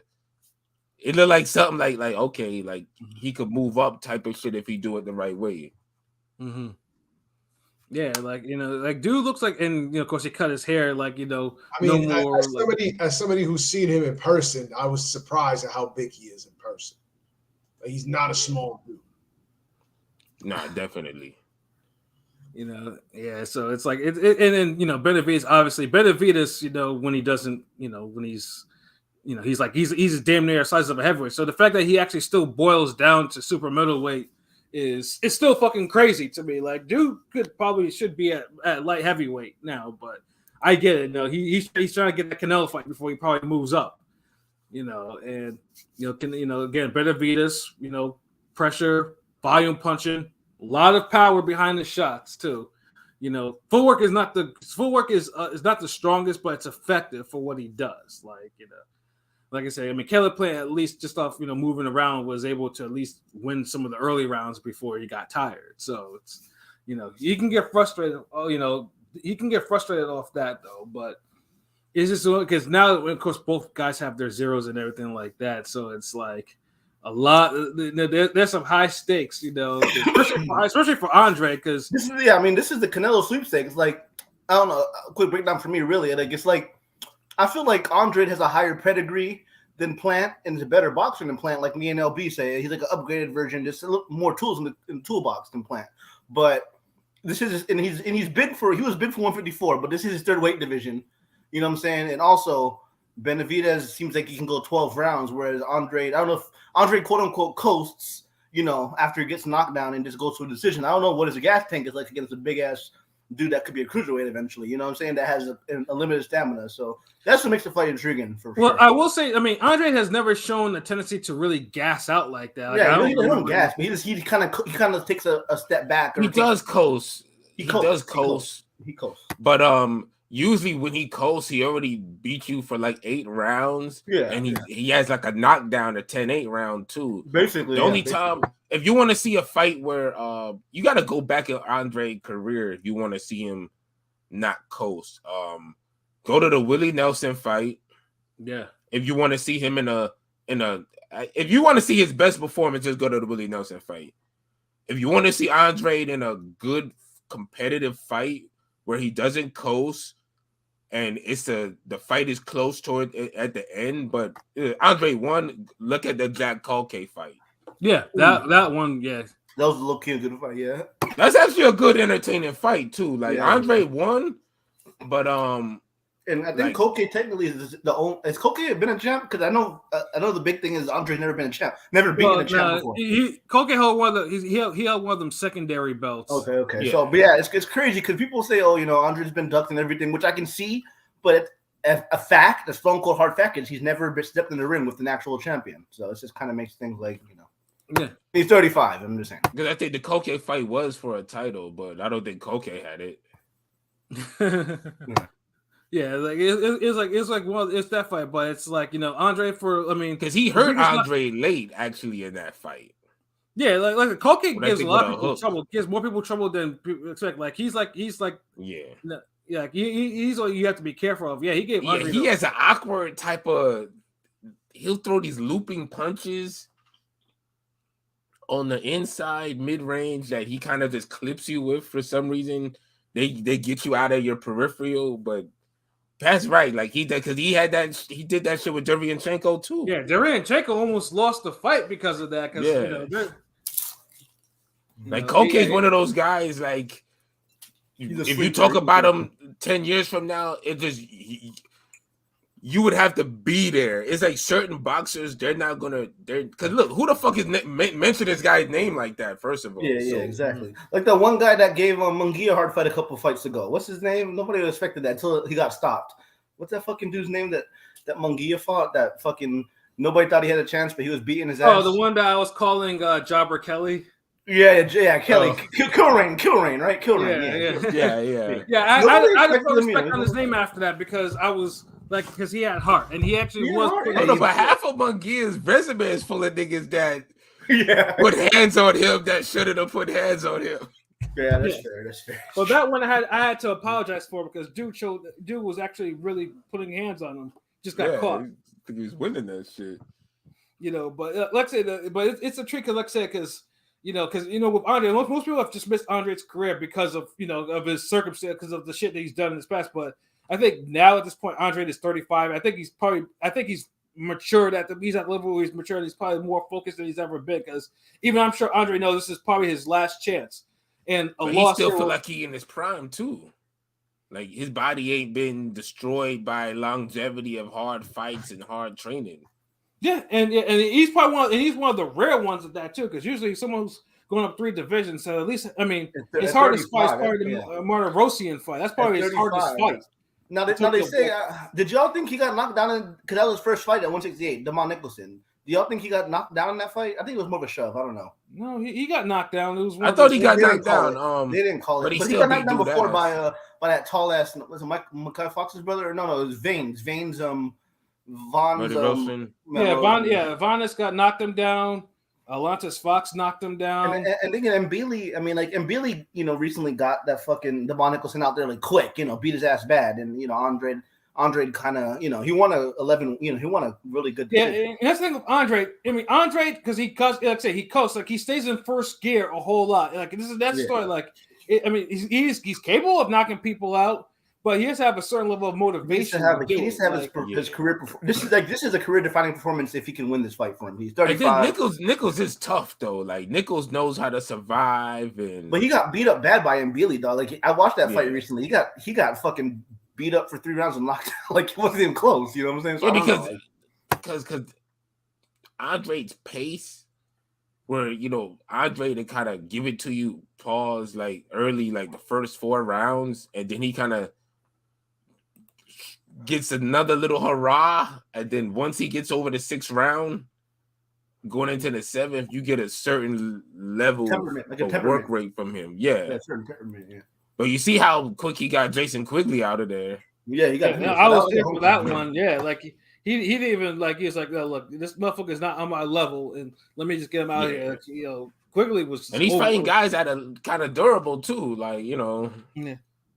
But I feel like he'll be able to hurt Benavidez just with the. I think he'll hit Benavidez with shots that Benavidez is not looking for or expecting. Won't see coming. Pause. Yeah. But, I do think. I mean, Andre's a better boxer than Benavidez. I mean, anybody can see that. Really, people do call. People online call Andre a bum. You know what I'm saying? He's not a bum. I mean, yeah. But you gotta admit, this. It's who's calling it? I mean, it's Canelo fans. It's Canelo fans. Yeah. Andre. He was, he was a part of that strong 2008 class, the amateur class. He's got true pedigree as a boxer. You know what I'm saying? Like, damn, he was in that class, and he just now getting his first big fight. He's just fighting his first champ, his first former champ. And then also Benavidez has been dropped against who do you win the title against? You tell me that the real what the fuck was his name? Oh my god, how did I forget his name? I mentioned him one time. Yeah, he Ronald Gavro. Gavro. He fought him twice. Yeah, but the first fight he got dropped. But he was like 21-20. He was a young, this guy Benavidez was a 2-time WBC champ at 25. Before 25. Yeah, he was really young when that happened. So but I think with Benavidez was he lost his belts because of fucking. Like one of Coke drug and food. fuckery and the other Coke and food. Yeah, Coke and Coke. Yeah, dude got in the Scarface wave, but yeah, so it's like Benavidez is like, I mean, and truthfully, that's probably he shot himself in the foot with those losing his belts the way that he's lost them. He probably would have fought Canelo by now. I mean, if he had the last belt, right? I don't know about all that. I mean, I'm just saying, like, Andrade had the. Remember, Benavidez is fighting the guy who had the last belt that Canelo avoided and didn't want to fight at 160. Yeah, 160. Yeah, I mean, it's a fact. You can have the hardware, don't mean niggas is by the nails. Canelo did drop the belt, 154 and 160 when Andrade was champ. That's a fact. I mean, you could say he ducked him, he didn't, whatever, but he did have, Andrade and Jamal had belts, the 154 and 160, where Canelo didn't fight them. So, I don't know. Yeah. Yeah. And so it's like, so LB, how do you actually see, how do you how do you see this fight going? What's your prediction for this fight? I see like a Andrade by decision.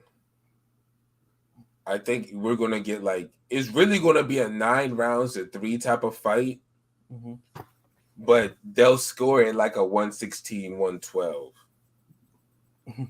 They could rob him. I could see them robbing him, Andrade, maybe. To be honest, I don't think so. Like, I think they're in a place where both and the way it's presented on the All Access, I think either guy winning is great for the sport. Which is rare when you have a fight where it's 50-50, 2 undefeated, but either guy wins and it's still good for the sport. Whereas a lot of times, Spence Crawford, even though that wasn't 50-50, it was close enough, but I know a lot of people felt like, damn, if Spence wins, it's better for the sport because he's going to go and keep going, this, that. He got the big Texas following. He fight Canelo type shit. Yeah, shit like that. Ryan and Tank Garcia, He was a little younger than Bud. He was a little younger than Bud, too. A little more marketable. It's always that, damn, if this guy wins, it's going to really, but it's really going to do it for the sport. This time, nah, so I don't really see in the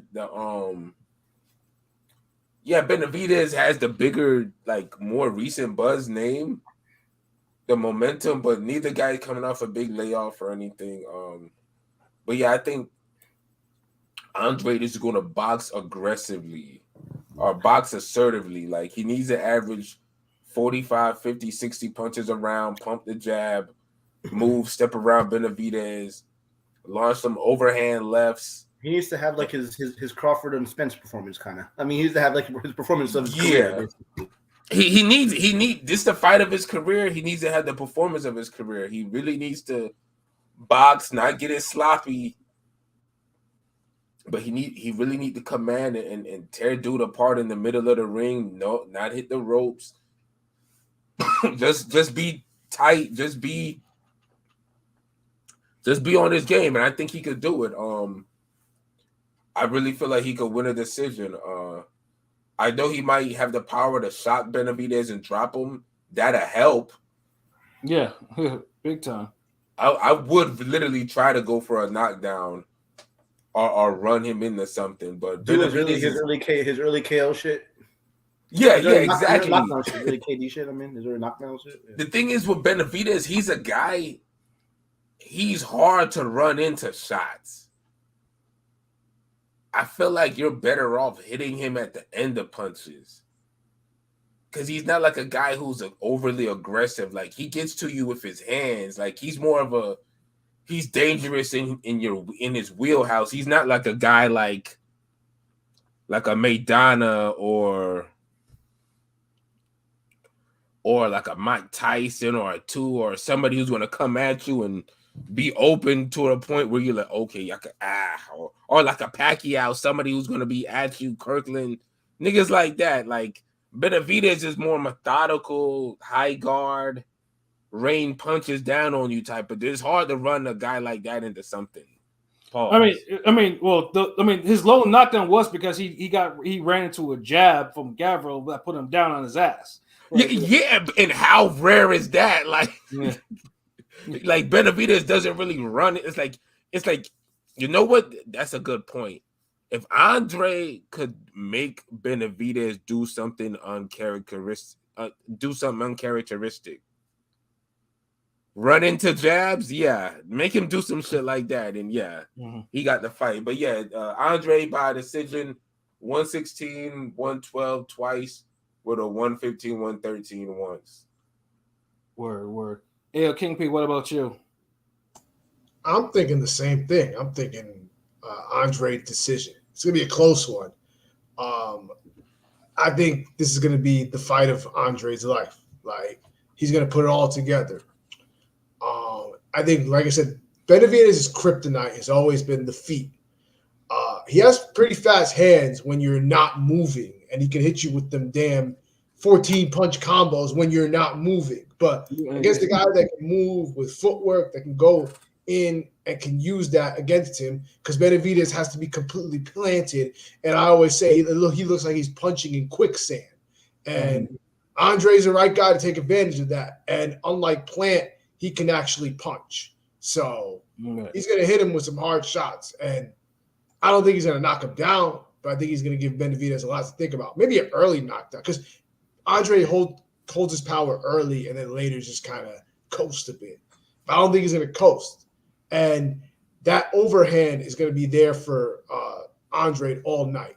So at mid-range, that overhand, he's going to spam that shit. Oh yeah, easy.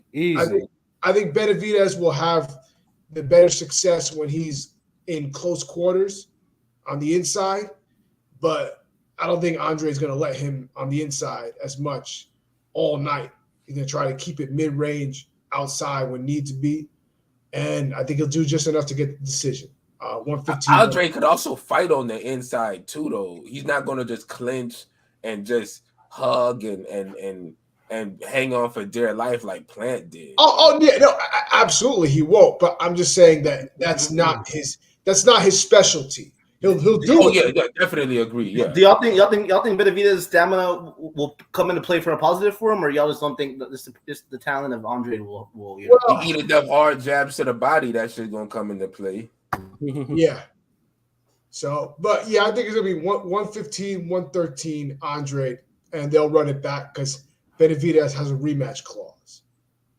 There's a rematch clause in this? Yep. Yep. There is. That's crazy, right?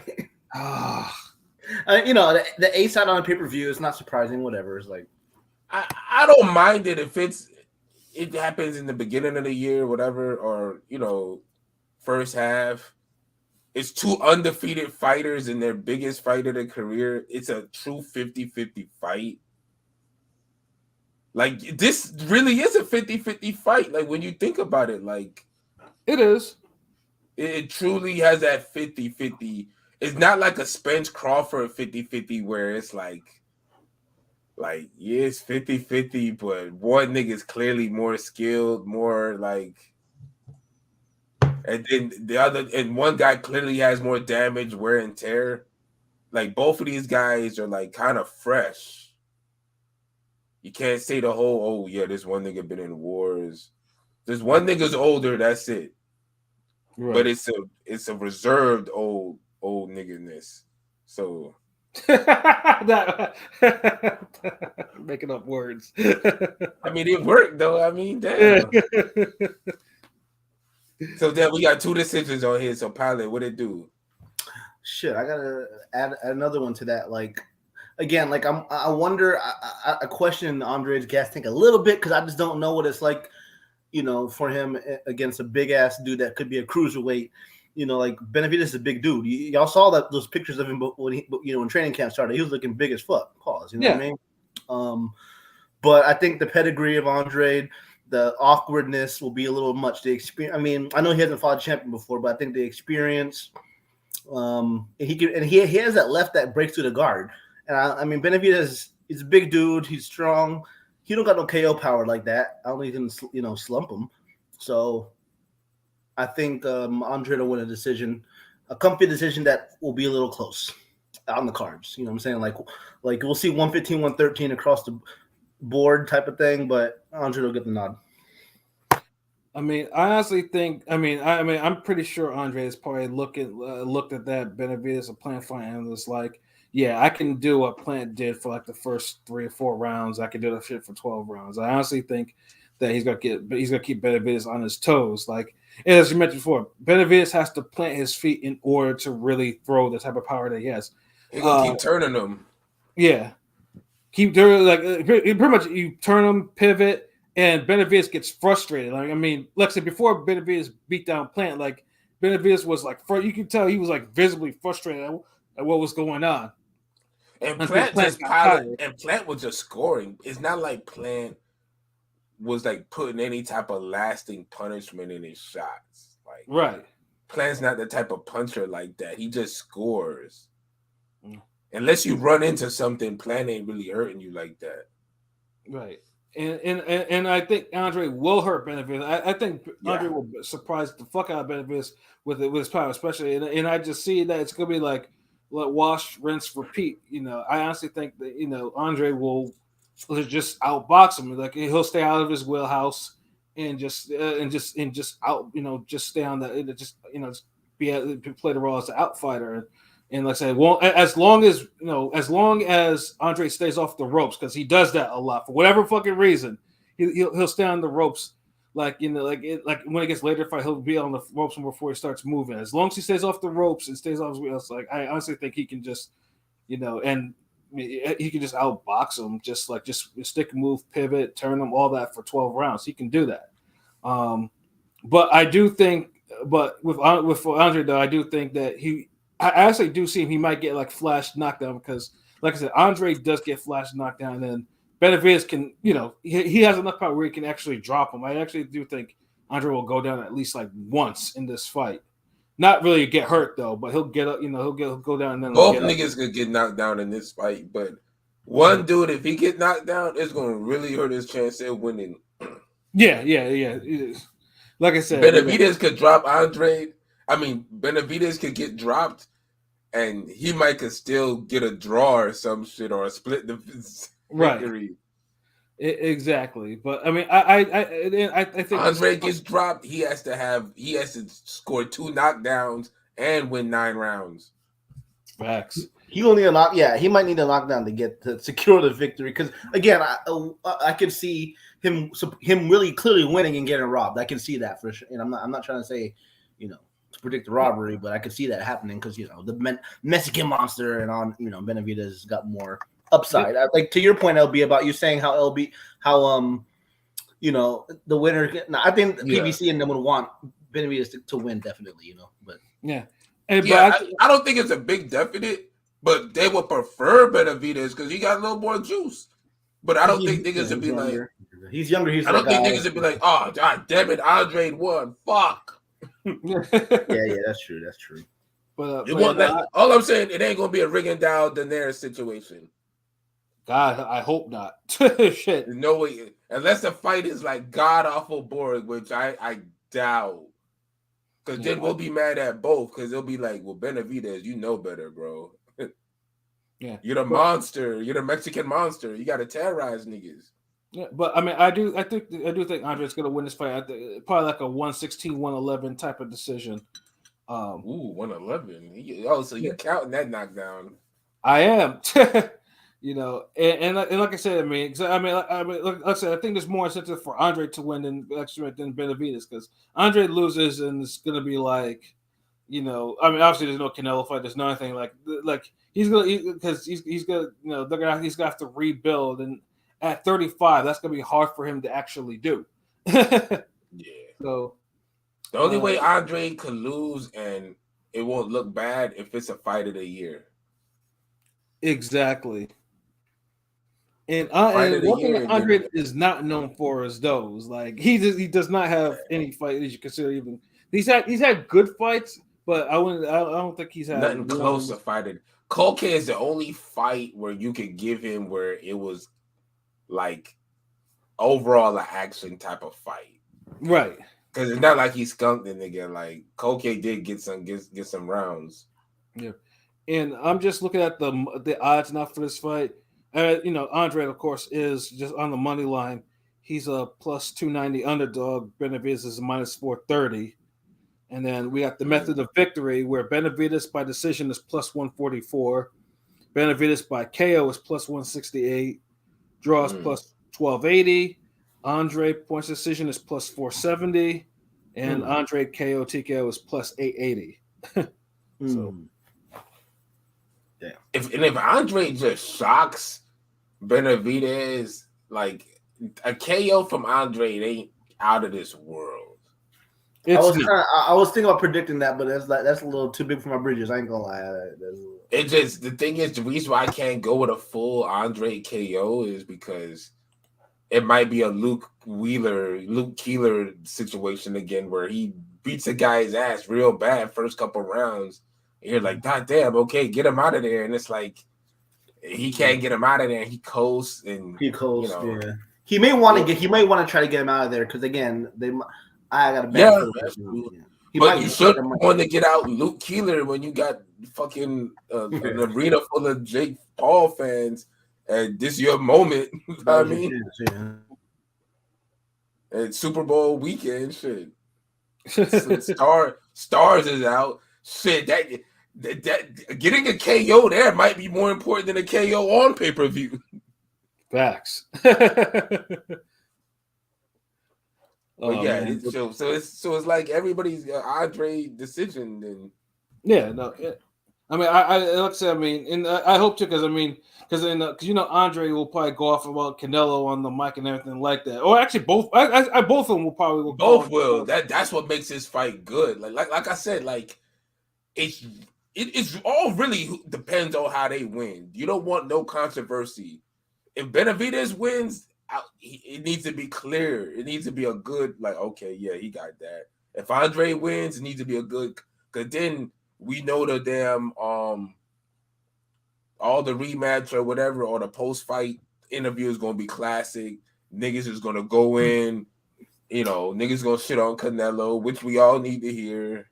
So yeah, like either guy could do what we want him to do. So that's what makes this fight like good, actually. Like, absolutely, I'm a fan of both. All four of these fights are all intriguing for different reasons. I mean, like you rarely get that where all four. I don't say intriguing means great, good fights, but I mean they are all good fights. But I'm saying like there's intriguing for different reasons. They're all intriguing. There's like different variables that kind of makes the fights more intriguing. Yeah, I have to check. I mean, if you're putting this on a pay-per-view, you have to make it that way. Like, okay, well, fuck it. Like, we usually do this afterwards. But let's change it up, my nigga. And we haven't done this in a while because a part of one of the platforms that usually do this that allows us to do this is going defunct. So what's your report card on this pay-per-view? If somebody hand this into you, say, hey, look, boss, Pat, hey, this is the card we trying to run. What you think? Are we giving minuses or nah? Your grade, your report card, your grade. I give it an A. That's an A. Yeah, that's an A. Yeah.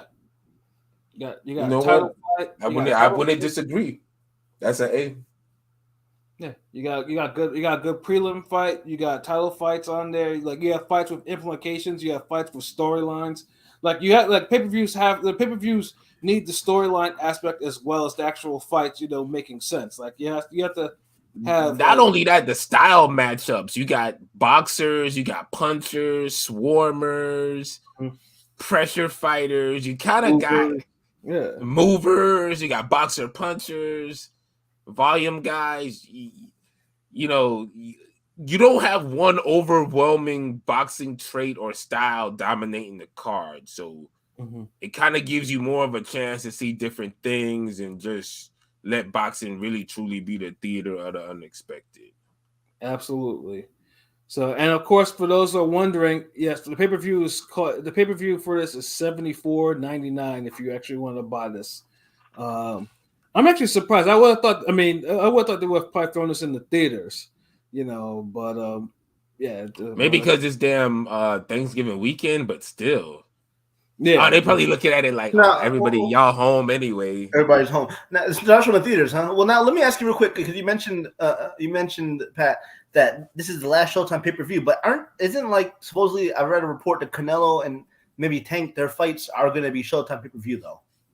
Is that true? They put in for the commission, but like I said, we just don't know what platform is going to air it. They could probably do for all we know. They could do it like how Top Rank used to, because Top Rank back in the day used to do the independent Top Rank pay-per-views. So Go to and pay-per-view. And real quick, pay-per-view.com. If y'all want to order the pay-per-view, I suggest pay-per-view.com because you can replay it for 5 days. So if you want to order the pay-per-view, whereas if you order it through your cable system, you only watch it once, and you gotta pay to actually watch the replay. Ain't that a bitch? Oh damn. The shit's wild though. But but $74.99 if you want to pay for it. Obviously, there's of course there are ways you can watch it for free $99, and hopefully if the Zone gets the international rights, I will watch it in that aspect. I'll watch it in that form. But you're not gonna pay. Oh, I'm paying, nigga. Shit. As long as if I log into the Zone app, I'm paying for it. Nah. I fucks with that. Yeah, you know what I'm saying? But yeah, the Zone pay-per-view, the Zone pay-per-view is like no. But I paid for pay-per-view before, so it's not like it's out of the question. Yeah. But we paid our dues though, nigga. Yeah, it just depends on convenience and everything at the time. So if it's in a movie theater, I'll gladly go watch it in the theater for like $20 or whatever. I'm not, but of course, my father is a pay-per-view fan too. So it's like more likely that he'll probably just order and we'll just keep it pushing from there. Oh yeah, because this is the holidays. So yeah, they know what they're doing. Like everybody, because I can't remember the last time you had a big boxing match on Thanksgiving weekend. It just sucks. It's usually the weekend before. It just sucks the main event doesn't have a title on the line, but it's a great fight, so whatever. It's a great fight. Because the titles don't mean shit like that. Give me a great matchup. Yeah, sure. The titles is like the icing on the cake, man. Like that's like okay, but what if the cake was a brownie? You don't really need icing on a brownie, right? Well, technically there is a belt on it. It's that interim tie that Benavidez has, and that's icing on a brownie would be really nasty. I'm just saying. People do it. It could happen. Like it's not. I don't say it's. Hold on, you, Mr. Fucking Count Chocula, sweet nigga. Like it's nasty for you. Wow, damn. Even I have my limits. Damn, this nigga's like, no, I don't need this 13 briefcase of Coke. This Peruvian flavor. Nope. That's it. That's my limit, guys. Like, oh wow. Like, all right, shit. Yeah. But either way, it should be like a pay-per-view weekend, like a Thanksgiving weekend. It'll be something obviously you can watch at home, watch with your folks. And hopefully the pay-per-view does pan out though, because like I said, I'll be disappointed if this shit is mid. Like if the action is mid. Nah, this is the way this is. Like honestly, I really feel like I don't think we'll get a dud on this card. Mm-hmm. Like it's too many calculated styles put together. Like it's like a good movie soundtrack. Like you just put too many dope names. You're like, you know what? I'm gonna put Ghostface. I'm gonna put Raekwon. Put Tupac, Dog Pound. Let me see, Onyx. A Junior Mafia. You're like, well, goddamn, nigga, hold on, wait. This is kind of hard. Like, wait, hold on, like, hold on, Mobb Deep. Like, oh shit, nigga. Damn, that sounds like a dope ass soundtrack, right? Like you, that's what this boxing card is. Like niggas is like, okay, Lamont Rhodes Jr., Hector Garcia, like both Benavidez, one Charlo, Diet. No, the big one. That what's that 140 nigga that like just looks unbeatable? Yeah, him. Okay, get yeah, Matias. Okay, give him a puncher. Yeah. Fuck that. Yeah. Him. And pretty soon you're like, well, goddamn, like that's a good card. Like you just start putting. If you put the dopest, if you start putting the best names in the hat, you're gonna get something good, yo. Right. I only wish, just a segue, that the other card that's going to happen in the afternoon had that type of matchmaking potential, to go along with what will probably be a very good main event fight. Of course, I'm mentioning, of course, because Matchroom, of course, is also holding a card too, of one of the biggest fights on their schedule. We got Chantel Cameron, the reigning, she's super lightweight champion of the world, rematching Katie Taylor, who truthfully shouldn't even be a rematch because Cameron beat that ass the first time. Yeah. Oh, hold on, wait, time out. Hey, salute. What it do? DT3, the Boom Man. Yeah, what it do? Salute DT3 in the building. In BBC, yeah, what it do? Nah, I fucks with your show, bro. Yeah, y'all make sure y'all subscribe to DT3 the Boom Man. Yeah, because he be making motherfuckers furious sometimes. Yeah, like he be having some good solid taste. Like that motherfucker, he know his boxing. Like salute, like what salute, it do? Absolutely. Yeah, but like I said, I mean Eddie is kind of like with the UK cards. I mean Eddie's kind of definitely lost his touch. But it's like, at least the main event is always like noteworthy. And just for the fact that we're going to see Chantel Cameron and Katie Taylor again should be pretty damn good. Now, like I said, I mean, Katie Taylor, we all think is starting to slide. She's 37. The Serrano fight was a hard fucking fight. That's a war. And, Nice. And after that, she has not looked as spry as she usually does. Whereas Cameron looks like still is beasting. So it was only a matter of time before Katie Taylor would have lost her zero. And what was it like when she lost her zero? Didn't someone get a gift on that day, LB? Because that's how it goes. I'm trying to remember. Did somebody get a gift? Like, but she was the main event, so maybe it's a little different. No, I think somebody on a different card. Was it? Yeah, somebody on a different card, right? Got a gift, and we were some shit. I'm trying to remember. Somebody did get a gift. I forgot. I remember, but somebody got a gift, and it was like the thing balanced out. Yeah, I forgot though. And my dog. But the thing is, it's like Taylor really lost that shit though. It would have been a robbery if she would have got that. Like, did she win more than 3 rounds? If that, like, they had that shit stump close, like 96, 94, and then one even card. Like, you serious? Yeah, that's what I'm saying. Like, they had it close where it was really like 8 rounds to 2, maybe 7 rounds to 3 at best. Yeah. Like, how you have that fight a draw is like horrible judging. Like, even 2 rounds apart is like a bit much. And so with this fight, though, I mean, obviously, do we see the same thing? I mean, do we think that Cameron even has potential even stopping Katie Taylor? I think she could stop her. The potential to stop her goes up, but this is the thing. She's going to have to step up her inside game on the clinch, especially late in the fight. one thing Taylor was able to do that kind of stifled Cameron a little bit was she's able to clinch and survive, and she's strong in the clinch, and she's able to use the masculine arms to kind of control the ring. Like, nah, she knows how to do them shit. Like, I mean, you're not lying, bro. That's why I'm laughing just the way you said that. Like, it's real fucking talk. If Cameron could kind of step back and just start hooking the body, throw the uppercut, like work a combination, backing up and let her fall into it, she could definitely get the stoppage. Like, one thing about like Cameron, she knew how to work behind her jab and throw everything behind it. Right. Like, she cut distance with the jab, through left hooks, through right hands, through uppercuts, through body punches.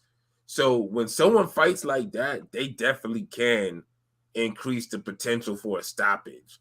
And the only thing that kind of stopped it last time was because she hurt Taylor enough to do it.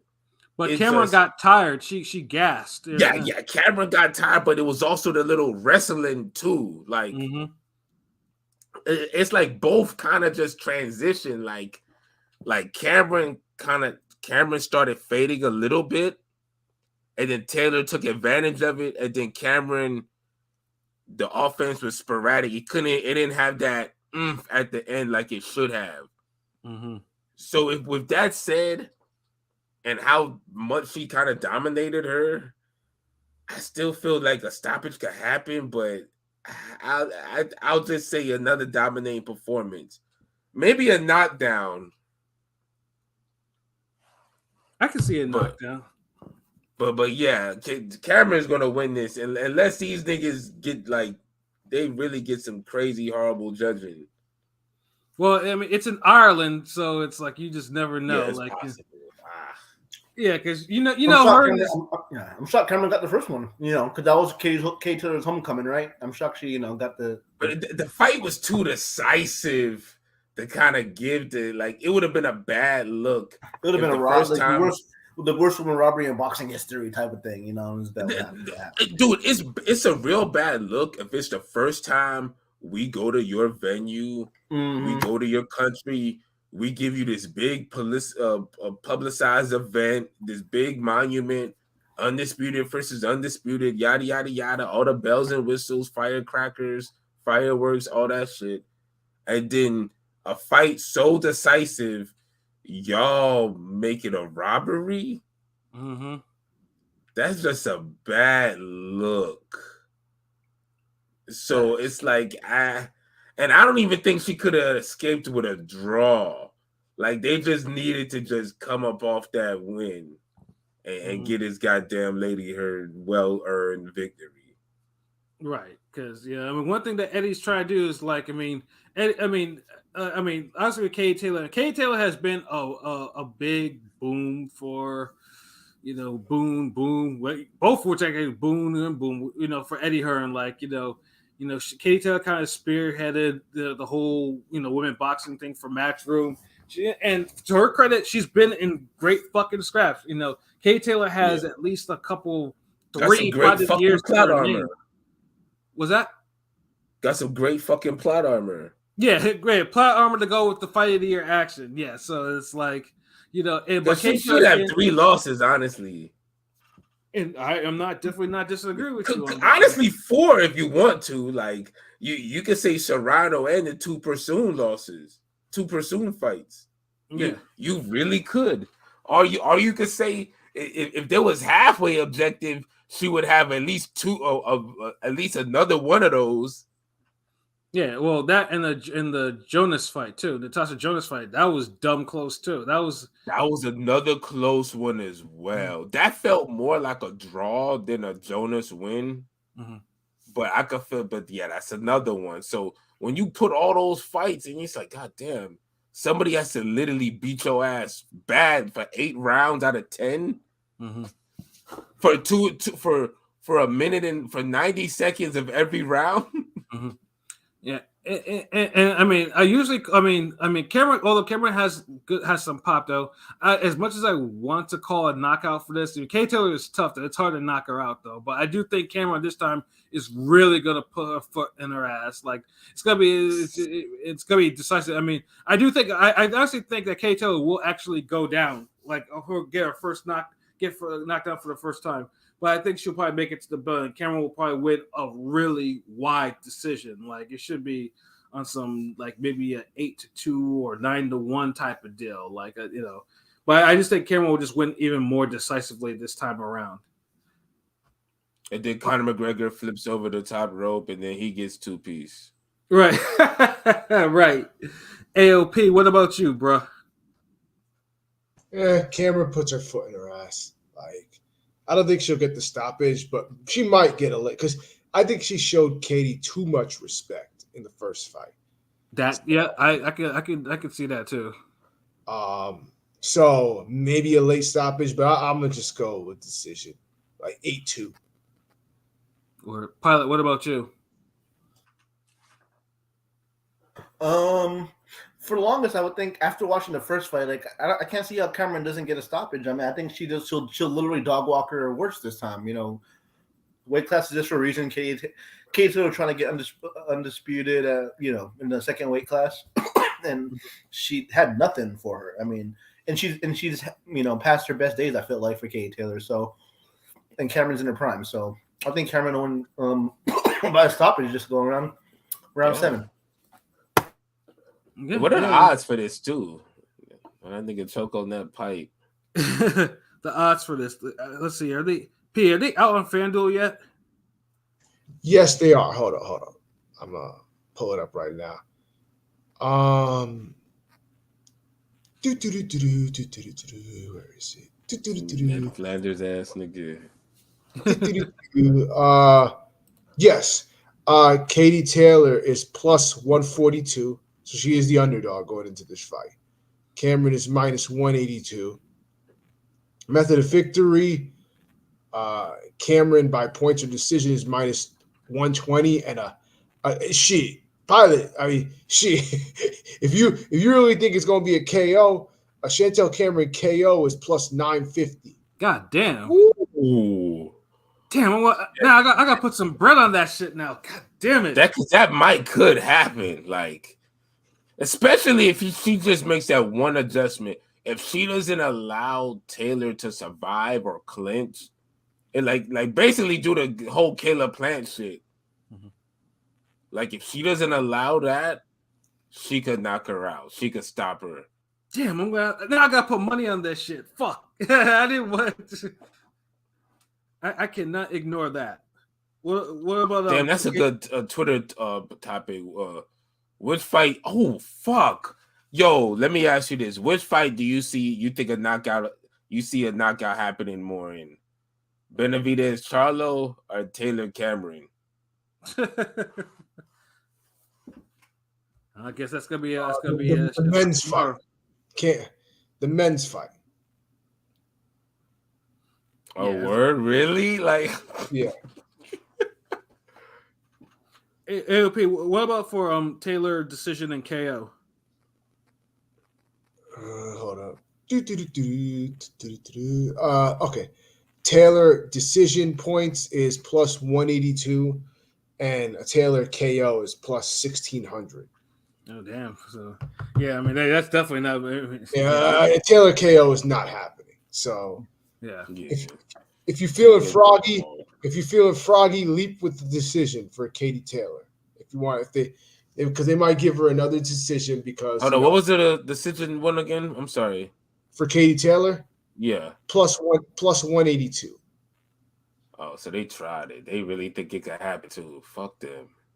Yeah, but Cameron get at 950. Fuck, man. Yeah, now I have to put some money on that shit. There's no question about that. I mean, if you want to, and that's the same day as the Showtime pay-per-view. So yeah, if you put it all together, somebody gonna have a hell of a parlay that day. Yeah, man, that's gonna be officially a nice little boxing day because it's like you don't really have to sit home and watch a full card. You just get to really want to see the main event. Right. Maybe Scott Nicholson, but that ain't no co-main. No, it's far from it. It's So like I said, the main event. So you could do your little errands, run, do what you do. Come home, see that main event. Maybe take a little. Nah, you can't even really take a nap after that because the prelim's gonna come on. Mm-hmm. So so it's a Boxing Day. Yeah, so that's gonna be dope. So I know he's gonna be throwback for me though. That'd be a nice Boxing Day. Yeah, like pretty much because the Cage Taylor fight usually starts like Eastern time, like 4:35ish or whatever, and then them niggas will drag it out. It'll be 5:00. Yeah, that gives me enough time. I don't know. We might train in the morning or hit the park ball. I don't know. But, yeah, it'll give me enough time to take advantage of some sales or or have lunch with somebody or something before I come back. That's how I usually do. Catch up with somebody while I'm in my hometown. So yeah, it's gonna be definitely a good Boxing Day or whatever. I just only wish Eddie could have made this, for the fight that's prevalent, like he put it as one of his highlights of his calendar. I just wish he could build at least a better undercard for these shits because he used to do it on the UK cards, but he's lost his touch on that. Like seriously, he brought that touch over. He could never get both of them right. He'll either get American cards better and the UK cards trash, or the UK cards will be busting. American cards trash. Now it's just Mexico cards that are pretty much on point. Those are. Yeah. I mean, Eddie be having one or two good American cards centralized with the black, with the black main event type of guy. But yeah, like that because the Haney Pro Grade card's good on paper, even though it's pay-per-view. Yeah, no, that's a solid card. It's not the A level card that because last year he had the Montana Love card was good. Even though Montana Love had the Royal Rumble, the WrestleMania shit, that was a good card last year. I'll give him. Eddie has one good American card a year. Yeah, but pay-per-view is a higher standard. Like that shit definitely ain't no A pay-per-view. Like I don't even know what's on the Bam Sunday card. You know what I'm saying? Like the Bam Sunday cards in America, it should be better than what it's going to be because I don't even know what's announced on that shit. It's we giving you the main event. That's it. Yeah. So, like I said, I mean, it's definitely a good Boxing Day, throwback day. Like I said, I mean, and it's only going to get boxing definitely picks up once after that particular weekend. December will go out super strong, and obviously, we've heard rumblings of the whole, Joshua Wilder doubleheader, of which I think they're going to make an announcement on Wednesday on everything. That's the all heavyweight card. So is that really a guarantee though? Because I've been hearing dude, just wait till they make the announcement and it's official. Like there's been too many pump fakes. These niggas been but the Arab money is a little different. So. I mean, it's looking like it's all but official. But like I said, how many pump fakes, dude? Honestly, it does look official for the most official of official unofficials, but they're saying they're saying like Bival's gonna be in the card, and now Jail Patia is gonna be in the card. Like what the fuck are they? And Big Baby versus the ball. Pretty soon it's gonna be too good to be true, and then it's gonna be back to no card at all. Yeah, but like I said, once it's announced, because I mean, right now, both Jake Donovan, Dan Raphael, everyone that's considered credible in this, including Deontay Wilder's right hand man, have pretty much confirmed that this thing is happening. But yeah, Wednesday we should actually know in what capacity, in if all these fights are true, which of course would be amazing. That would be a pure example of a stacked card. It's all but true. Like I said, I'm expecting to hear that Joshua's fighting Wallin, Wilder's fighting Parker. The only one I'm not sure about, because it goes both ways, about about who Dubois fighting. Because I originally had heard he was fighting Chisora, but then you hear reports saying that he might be fighting Big Baby. So I would rather fight way better. The Jarrell Miller fight would be way better. Yeah. Easily. Yeah, but I had originally heard Chisora, so that's kind of what I'm expecting. But who knows? We'll see. But Bakoli Hergovich, I heard too. That's a cracker of a fight. Yeah, Yeah, I think the only fight that I heard on that shit that I wasn't impressed about was Frank Sanchez and Junior Fa. I heard that too. Yeah. I mean, even that fight's not terrible. I mean, if as like an opener. I'm sorry, Junior Fa lost me. Junior Fa, he got rocked by that skinhead. Yeah, he got killed. Yeah, like and that was a huge upset of the year. Like that was like a top 3 betting upset. Like that's how bad that shit was. Yeah, Junior Fa stinks. Yo, what they do, Henny God? Salute. But yeah, though this is boxing is on up and up for December and definitely going into January. It's definitely on up and up. But before we do get up out of here, though, we do have we have a review because we definitely want to get this review off because we enjoyed the hell out of this season, and of course, LB will follow the same format that we did for the for the other movie or whatever. Of course, man, I'm talking about Power Book 4 Force Season 2, and talk about a season that turned fucking 180. Like, what the fuck? Like, because we all, me, LB, and Pi, we all watched the first season and reviewed it. I think we got a podcast on that. We all reluctantly watched the first season, and it wasn't very good, to be honest. It was all right. It was like, we was hyped for it when it first came out. Yeah. Like the first episode, we was like, okay, we went in there with like an open mind. We're optimistic. We was like, okay, we gave it a chance, but then it had too many pump fakes. Mm-hmm. The direction was all over the place. It had interesting characters, but it didn't know what to do with them. Mm-hmm. And the violence was just sporadic. Wasn't Freddie Gibbs in the first season? What happened to that whole storyline with Freddie Gibbs and that Chicago crew or the Indiana crew or something? Yeah, once they stopped focusing on like the drug, the Dahlia and all that shit. Yeah, that was stupid. The fake Molly, the fake ecstasy, the fake ecstasy drug, that was stupid. They killed that bald black bitch quick. I was like, damn, that's that storyline. Yeah, so it like I said, because it had a lot of plot holes. Season 1 had a lot of plot holes, like things that it threw a bunch of shit at the wall, but they didn't know which one they wanted to really go 100% with, so they just threw a bunch of mid subplots. Yeah, and there were plenty of those. I mean, good fucking god, and like we all watched it because it was like a chore to watch it, but we just wanted to make sure to see. But because we wanted to see if it would get better, and like I said, it turned out to be a very mid season 1. So, like I said, when season almost 2 made you want to you didn't want to see a season 2 at all, and like if they would have canceled the show, you wouldn't complain. You wouldn't have been mad about it, but it's a part of the Power universe, so you kind of had to watch the second season, right? The finale was so anticlimactic. It was just it didn't resolve anything. It felt like minus a character or two, like nothing happened. Right. So it just felt like you wasted a whole season watching this shit. And you're like, okay, that's it. Like, fuck these niggas. Right. But season 2, and just to follow the format that we laid out. So for season 2, what were the best things about this season? Oh wow. The pacing and the action, the violence.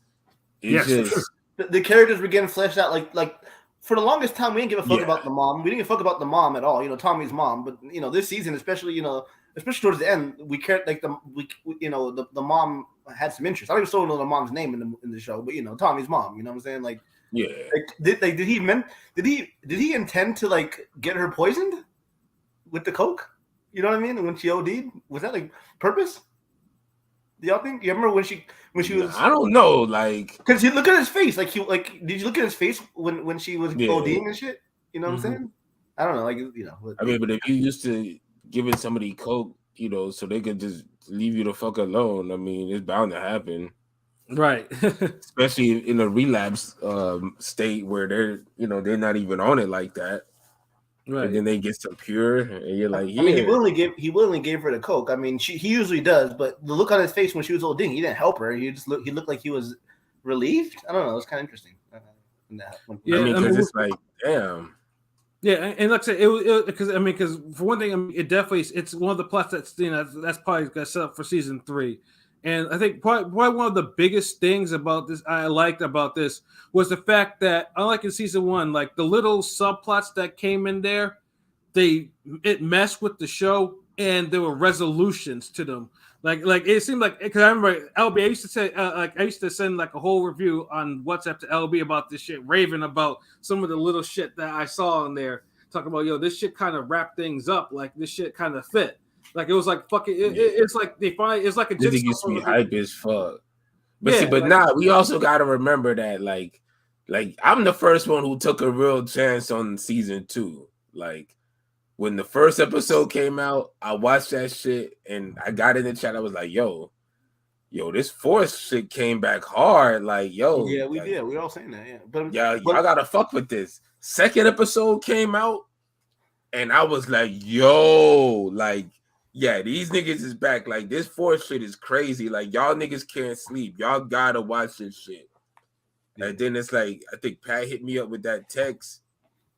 And then it's like, I think Pilot started talking about the bitches in the show, in the chat. And then it's like, the rest is history. Like, everybody was hooked on this shit. But, yeah, like, the show did a complete turnaround. Like, they weren't afraid to let certain characters go. I mean, you still had the power fantasy elements, like, you know, a nigga could beat coke and heroin addiction in a week. Nigga was a full on hype nigga. Like it don't work like that. Like niggas don't shake. I ain't never seen a nigga beat no addiction that fast. Like niggas don't shake off the boy like that. Like no, like that. Now, he shook off the boy and the girl. That nephew was hilarious with the gay dad, and he was like, "Get off me, you F4, you know." Fuck off me. I'm glad they went with it though. That shit was powerful. He needs to die soon. That was ridiculous, but it was. That young man was crashing out. Like I mean, and at least they fleshed it out. Like, you know, nigga took a picture, dog. Nigga took a picture of a body he just caught. What the fuck? Yo, you know what that reminded me of? The fucking video game Mercenaries, when you used to kill the one of the high priority targets. Yeah. You had the cell phone and you would take a picture of the body. And you hit send, and then it's like, okay, mission complete, and you get half the payment because you usually supposed to, you know, call in the backup helicopter to lift the nigga up and take him away. So that shit was dope. He actually did this shit. I'm like, this nigga in broad daylight, you took up, like, nigga, what the fuck? That was the nigga that killed the kid, right? If I'm not mistaken, was that the nigga that killed the kid? Yeah. The obvious, you're gonna go to college and be something bright. They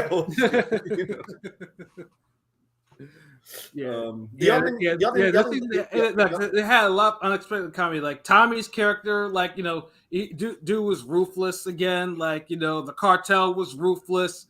You know, like they were performing fucking Mortal Kombat fatalities. My goodness, the like, fake Bautista, he's so annoying, and he's playing his role good because he's so annoying. I hate that fucking the Mexican, you know, drug lord. You know what I'm saying? Miguel, yeah, fake Bautista looking nigga, yeah. So, yo, shit, I just caught that. But like I said, that's like every character was fleshed out. They had their own stories that intertwined with other stories, and it didn't seem like, honestly, if there was a plot hole, I'd have to really think hard to actually think about if there was an actual plot hole. I mean, except for what LB just brought up with old boy getting hooked on and just shaking that shit off. But that falls more into the fantasy of power element, like, right. Just like you didn't really hear nothing else about the old gang Jannar had after he fought them niggas, but the show just transitioned. They kept just getting faster, like, and I kind of like how the show, and I could tell how shows borrow from each other. All these niggas watch each other. It had a little bit of the Gangs of London vibe to it. Hell yeah. Honestly, I think that's why I kind of like the season so much, because it had all these high-level shootouts that Power is not really known for. Like, Power have some shootouts, now don't get me wrong, but these niggas was having extendo shootouts, and and really like being destructive with shit and extra with the violence. Like honestly, like this was like they was really on an American Gangs of London vibe. Yeah. Like and also with how they had all the different gangs and groups and how they trying to make the co-op and all that shit. So and that's how Gangs of London was, same thing with The Wire in certain seasons. So it kind of drew on different elements and still made it work for its universe, its show. So Exactly. yeah, I fucked with it heavy, but yeah, it's too many things you can say I liked about it or was good about it. Yeah, it was definitely great. Now, what was the worst thing about this season? It ended. Yeah. Honestly, The fuck. Yeah, like they were really. I mean, like they stepped it up. They had more bitches, like all of that shit. Like they got back to power on steroids, really. Yeah, like I mean, I think there was only maybe one filler episode, but even the filler was just used to just push some storylines along. The filler was still entertaining. Like it was, yeah. Like this is one of those. You're talking about the episode after the kid died. Probably that's the one I think is a filler. Nah, it was before. It was earlier. Maybe like an episode 4. Yeah, maybe like episode 3 or some shit. Yeah. Maybe it's episode like 6. Nothing major happened, but it was just something. It was the middle episode. Storylines along. Yeah. I mean, there has again like all the loose ends were tied. You know what I'm saying? Like, would y'all say was this? Because what do you think of this compared to the Tyreek show? Oh, easily, dude. Season 2 for Force pretty much eclipsed every other season of Power. I think one of the seasons of Power was pretty good, like the second half of it. But yeah, not a full season. Yeah, you're right. Like it was that good. Like, look, dude. If I had to rank the seasons of Power in the Power universe, like not 50, so we taking BMF out of it. Yeah, because I would say BMF is my favorite iteration of Power. BMF is fire. Yeah, BMF is fire. Yeah, but it's not the Power universe. It's not the Power universe. How about Kanan? Yeah. So what do y'all rank Kanan? Because I think Kanan's coming back soon. Okay, I would say, look, season 2 of Force, season 2 of Power OG, and then shit, you could say season 1 or 2 of fucking Raising Kanan. Yeah, but I think Kanan got a lot of potential though in that show. Yeah, dude. Honestly, it was the best one until this season of Force. Yeah, that's true. Because remember, Tariq's show, we're like, how many seasons is that now? 3. All right, the first season of Tariq was that was like was that good? It was cool. I mean, it was cool. It was season 2 that was trash. Yeah, season 2 was the one that was just Season 1 of Tariq Power 2 was cool. It was decent. It had its ups and downs. It had some good fuckery moments. Season 2 is just got like it turned into Saved by the Bell or some shit like it, and it got season 2 served like Saved by the Bell with a little bit of gangster twist. Yeah, right. Yeah, season 2 it got trash, like, and it got all drama, like it just too baby mama drama, like so much bullshit. But then season 3 came, and then season 3 was like it got back to being dope. Right. So I was like, okay, season 3 is probably the best season of Power 2 Ghost. But none of those 3 seasons are better than Raising Kanan season 1 and 2. If that makes sense.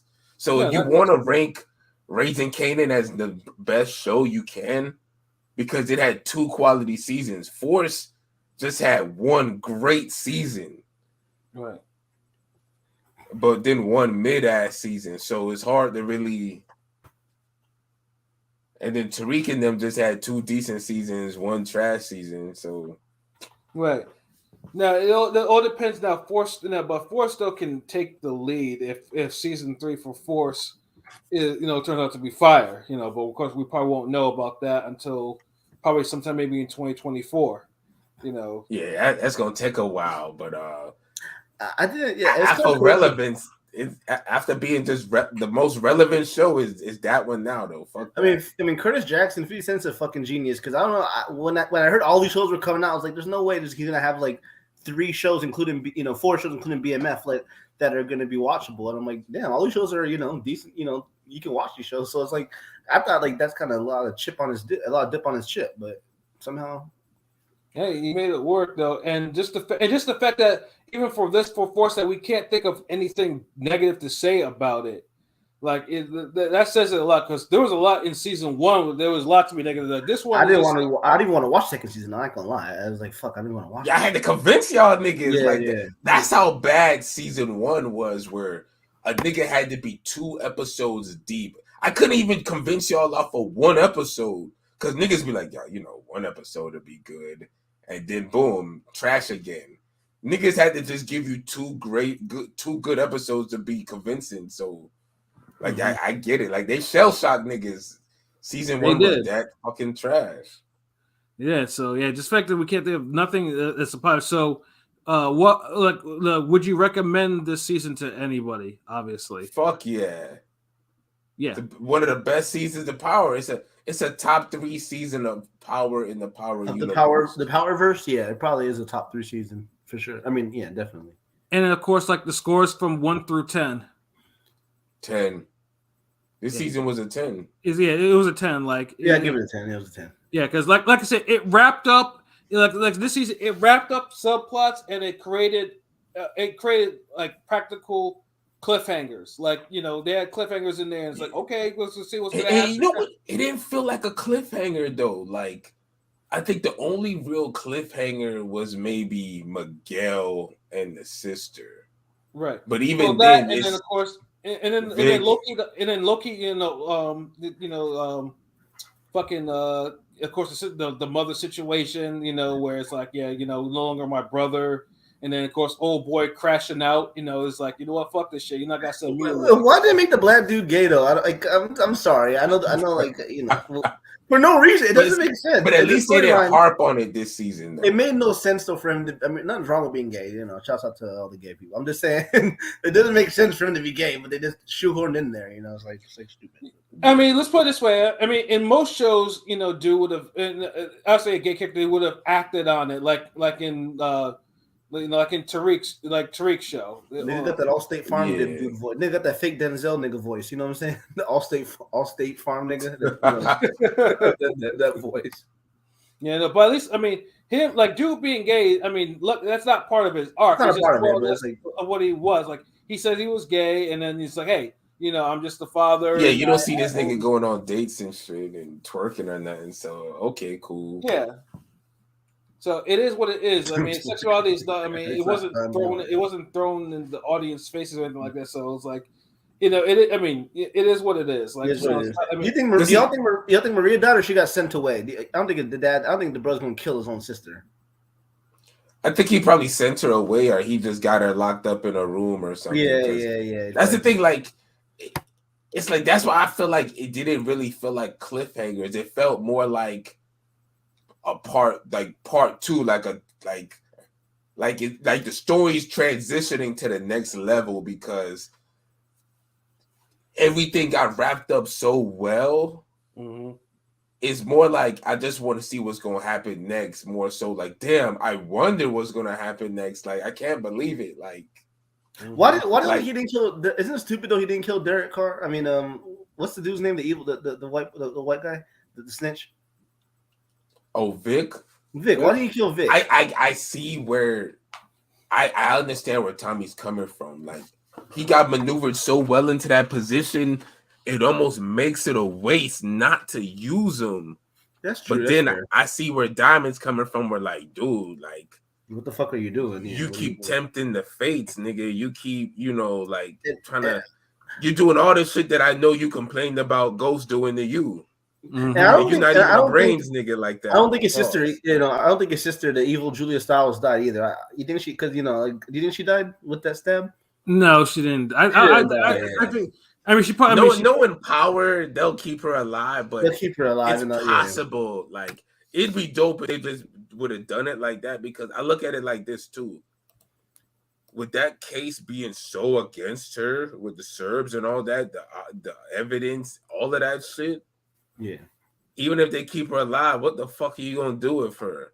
Like, obviously, the focus ain't even her no more. It's more Vic. So you may as well just kill her off. Like, y'all done had her naked, get fucked, do this, that. She done bossed up, done did hits on niggas, all of that shit. I mean, what else can you do for her? Yeah. She ain't died. She had to go out in a blaze of glory. She ain't died. Yeah. Yeah, no. Right now she's in jail, all fucked up. That's She's where we in left the her. jail hospital, or she's at the hospital, all fucked up with the. Because it's like, what else could you do with a character? So to me, it could be 50-50. Like, if she dies, that's good. If not, then I guarantee you're gonna see her the first time in the season. It could open the season. You're gonna see her fucking on the in the ER or in the emergency room, fucking with their fucking tied up or whatever you call Because remember, like BMF, they made it seem like Lamar was gonna die. Right. And they use in real life. I mean, this story. But honestly, I feel like it would be better off if they kill her off, though. I feel like I liked her character. Her character was dope. I want to give it a 9 because they should have killed at least a brother or sister. One of them should have died, But the brother or sister who with Vic or the Claudia. Yeah, I'm saying one of them should have died, but still. But that's what I'm saying. They left it where one of them possibly could die. Could have died, yeah. Could have died. Like, you don't know, like, because this is the thing. Like, they in a jail. You don't know how soon they're gonna get someone to her. She's bleeding out. She got cut. She got jumped in the back like what 4 times. Right. That's not no, if you survive that, then God was looking out, because that's not something you survive every day from. Man.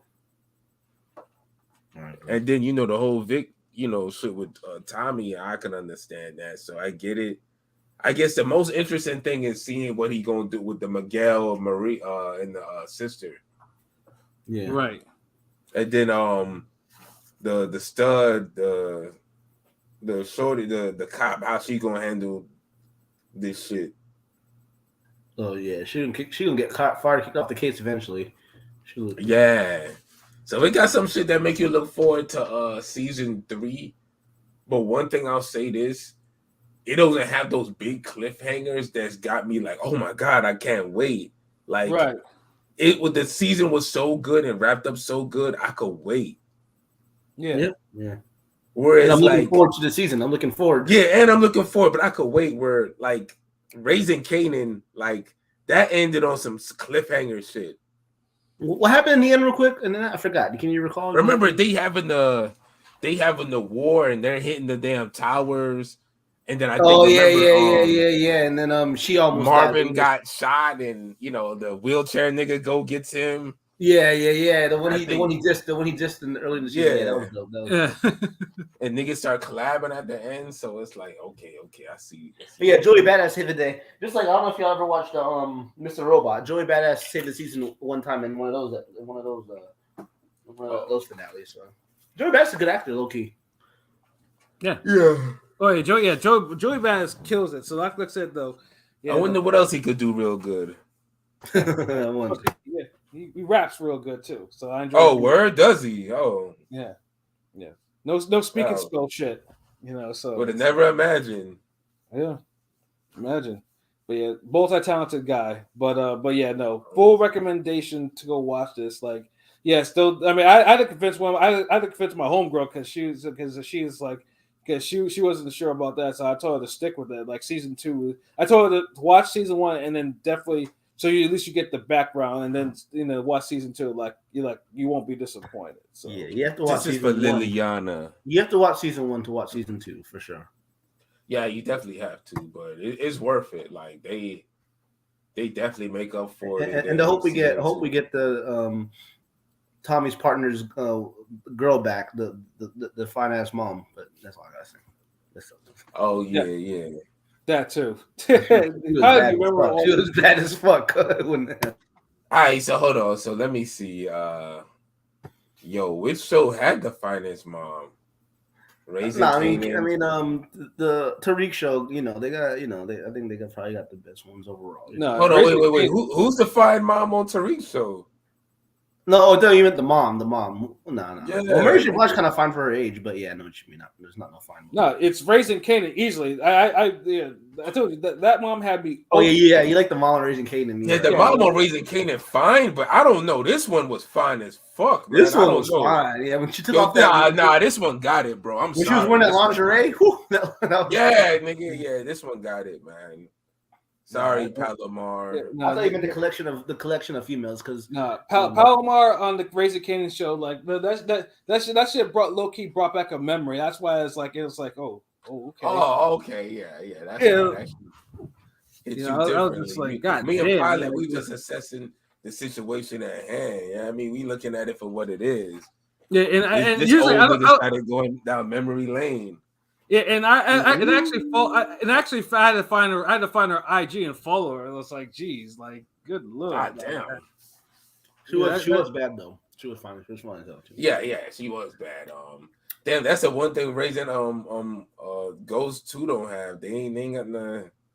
I guess there's just more professors. Oh, she was fine. Rest in peace to that bit the fine little light skinned girl. Yeah, she was fine. The teacher Milgram, Professor Milgram. Milgram, yeah. Well, bad. I mean, the mother obviously is Mary J. Blige on that show, so it's like it's Mary J. Blige. She's finer being Mary J. Blige than she is on the show. yeah. She don't like dress there was one picture, a video. I was like, God damn, Mary J. Blige look fine as fuck. She don't dress sexy yet. Mary J. Blige don't dress sexy on that show, but I saw a picture for being. I know she got no kids at 50, but she got a crazy body in the bikini. I know she's rich and can afford it, but she still got a nice body. Well, she has a full on auntie body. That's what it is. But she doesn't dress sexy in the fucking show. Like she doesn't dress. She don't. Yeah. Yeah, her demeanor isn't sexy either. Like her shit Rock is like, does in Raising Kanan though. Yeah. What's that? Rock the mom. Oh, the mom's pretty. Yeah, the mom's pretty. Rock has sex appeal in it. Like I mean, she has a little sex appeal to her. Like she dresses it too. Like she kind of she got that whole boss assassin. Yeah, she's a good actress. I think she was a Broadway actress before. You can tell she got some good acting chops. There's some bad broads on these shows, man. Some bad broads, man. But each show has one actress that just can't act but just look angry. You notice that? Mm-hmm.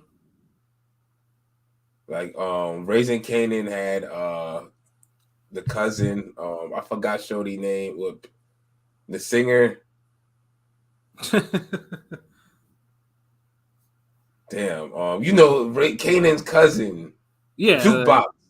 Yeah, like she could act, but it's like Shorty just be looking screw face. Well, that's that New York. That's that New York shit, bro. Like I mean, she's pretty. Jukebox is a good actress. She's a really good actress. I hope she gets. I feel like they're gonna scale her back on the show, but she shouldn't. She's really good on the show. I feel like. She killed them damn them that one expression like. Yeah, she does. There's somebody else on what is it that we just said Raising Kanan. Ghost 2 does it in Force. Who does it on Force? The face acting? Yeah, Michael B. Jordan acting. Someone said Michael B. Jordan. Oh yeah. On Ghost is Mary J. Blige. She just really look angry. She's a bad actor. Yeah, she's not a good actress. Method Man be killing it on that show. I know what I'm talking. Method Man's a good. He came along. He be acting his ass off on that. He saved the show low key with the acting. Yeah, he did. I mean, Braden's cool too. But yeah, it was a great season, man. Damn, y'all niggas y'all can't sleep on this. I mean, I know the show's maybe a little too street for King P. Yeah. But King P will probably watch it at some point, maybe. Never, I guess. I know it's too, you can't force him to watch it. Oh, bars. There might be too many streets and, I don't know. The lead is a white guy, so maybe that might be a softer approach for him. He can envision a Tommy. He said, "I don't know. The main character is too dark. The show took a demonic turn. Like what, nigga? Wait, hold on. Yeah. But yo, listen, because I know I gotta. Oh yeah, that's it, man. Let's go. Fuck. Yeah, so let's wrap this up with some final thoughts before we get up out of here. King P, since you haven't said anything because you didn't watch the show, what's your final thoughts, bro? I didn't watch the show. Let's hope for a good Thursday of boxing. We got Thursday night. Usually Saturday night's all right for fighting. Well, Thursday night I guess is all right for fighting. So whatever. Yes, let's get the good fights in. Then on to next week. We got the pay-per-view. So I'm ready. So wrap this shit up. Yes, sir. Pilot, your final thoughts? Not much. Shouts out to everybody listening. Shouts out to everybody. And that's all I got. You know where to check us out at Ring It Radio. Where LB, your final thoughts? Shouts out. But yeah, just stay tuned. Prolific hit me up. He's still, he been busy, but salute to him. He's still working on the Pizza Wars animation we've been working on. It's gonna be dropping soon, hopefully before the holidays, so y'all have some new content, some new shit to vibe with on the break, and able to get to enjoy their family and loved ones and all that other shit. Yeah. But make sure you still following us, Ring Game Radio, on all the platforms, TikTok, YouTube, Twitter, Facebook, all that. Soul Wars. Make sure you follow me. Shutterworth just dropped that artwork with Haney and Prograde. Gonna try to color it soon. We drop more training videos, sparring, all that shit. You know what it is, man. Let's go. Yes, sir. And just to add on, next I just hope this Thursday's boxing, because we won't be casting on Thursday because we'll be fully engaged with the boxing on there. Hopefully it's hopefully we get hopefully it's entertaining, because top rank cards sometimes be kind of missed, but there's some good shit on there, it should be a good one. And then obviously on Saturday, if Eddie does have an American card with Diego Pacheco and Gutierrez, and if you actually have a boxing fix, you have that on Saturday before we get Go Artist Day Saturday, nigga. Yes. And Denzel Bentley fight Saturday. Yes, and as well as Denzel Bentley is also fighting.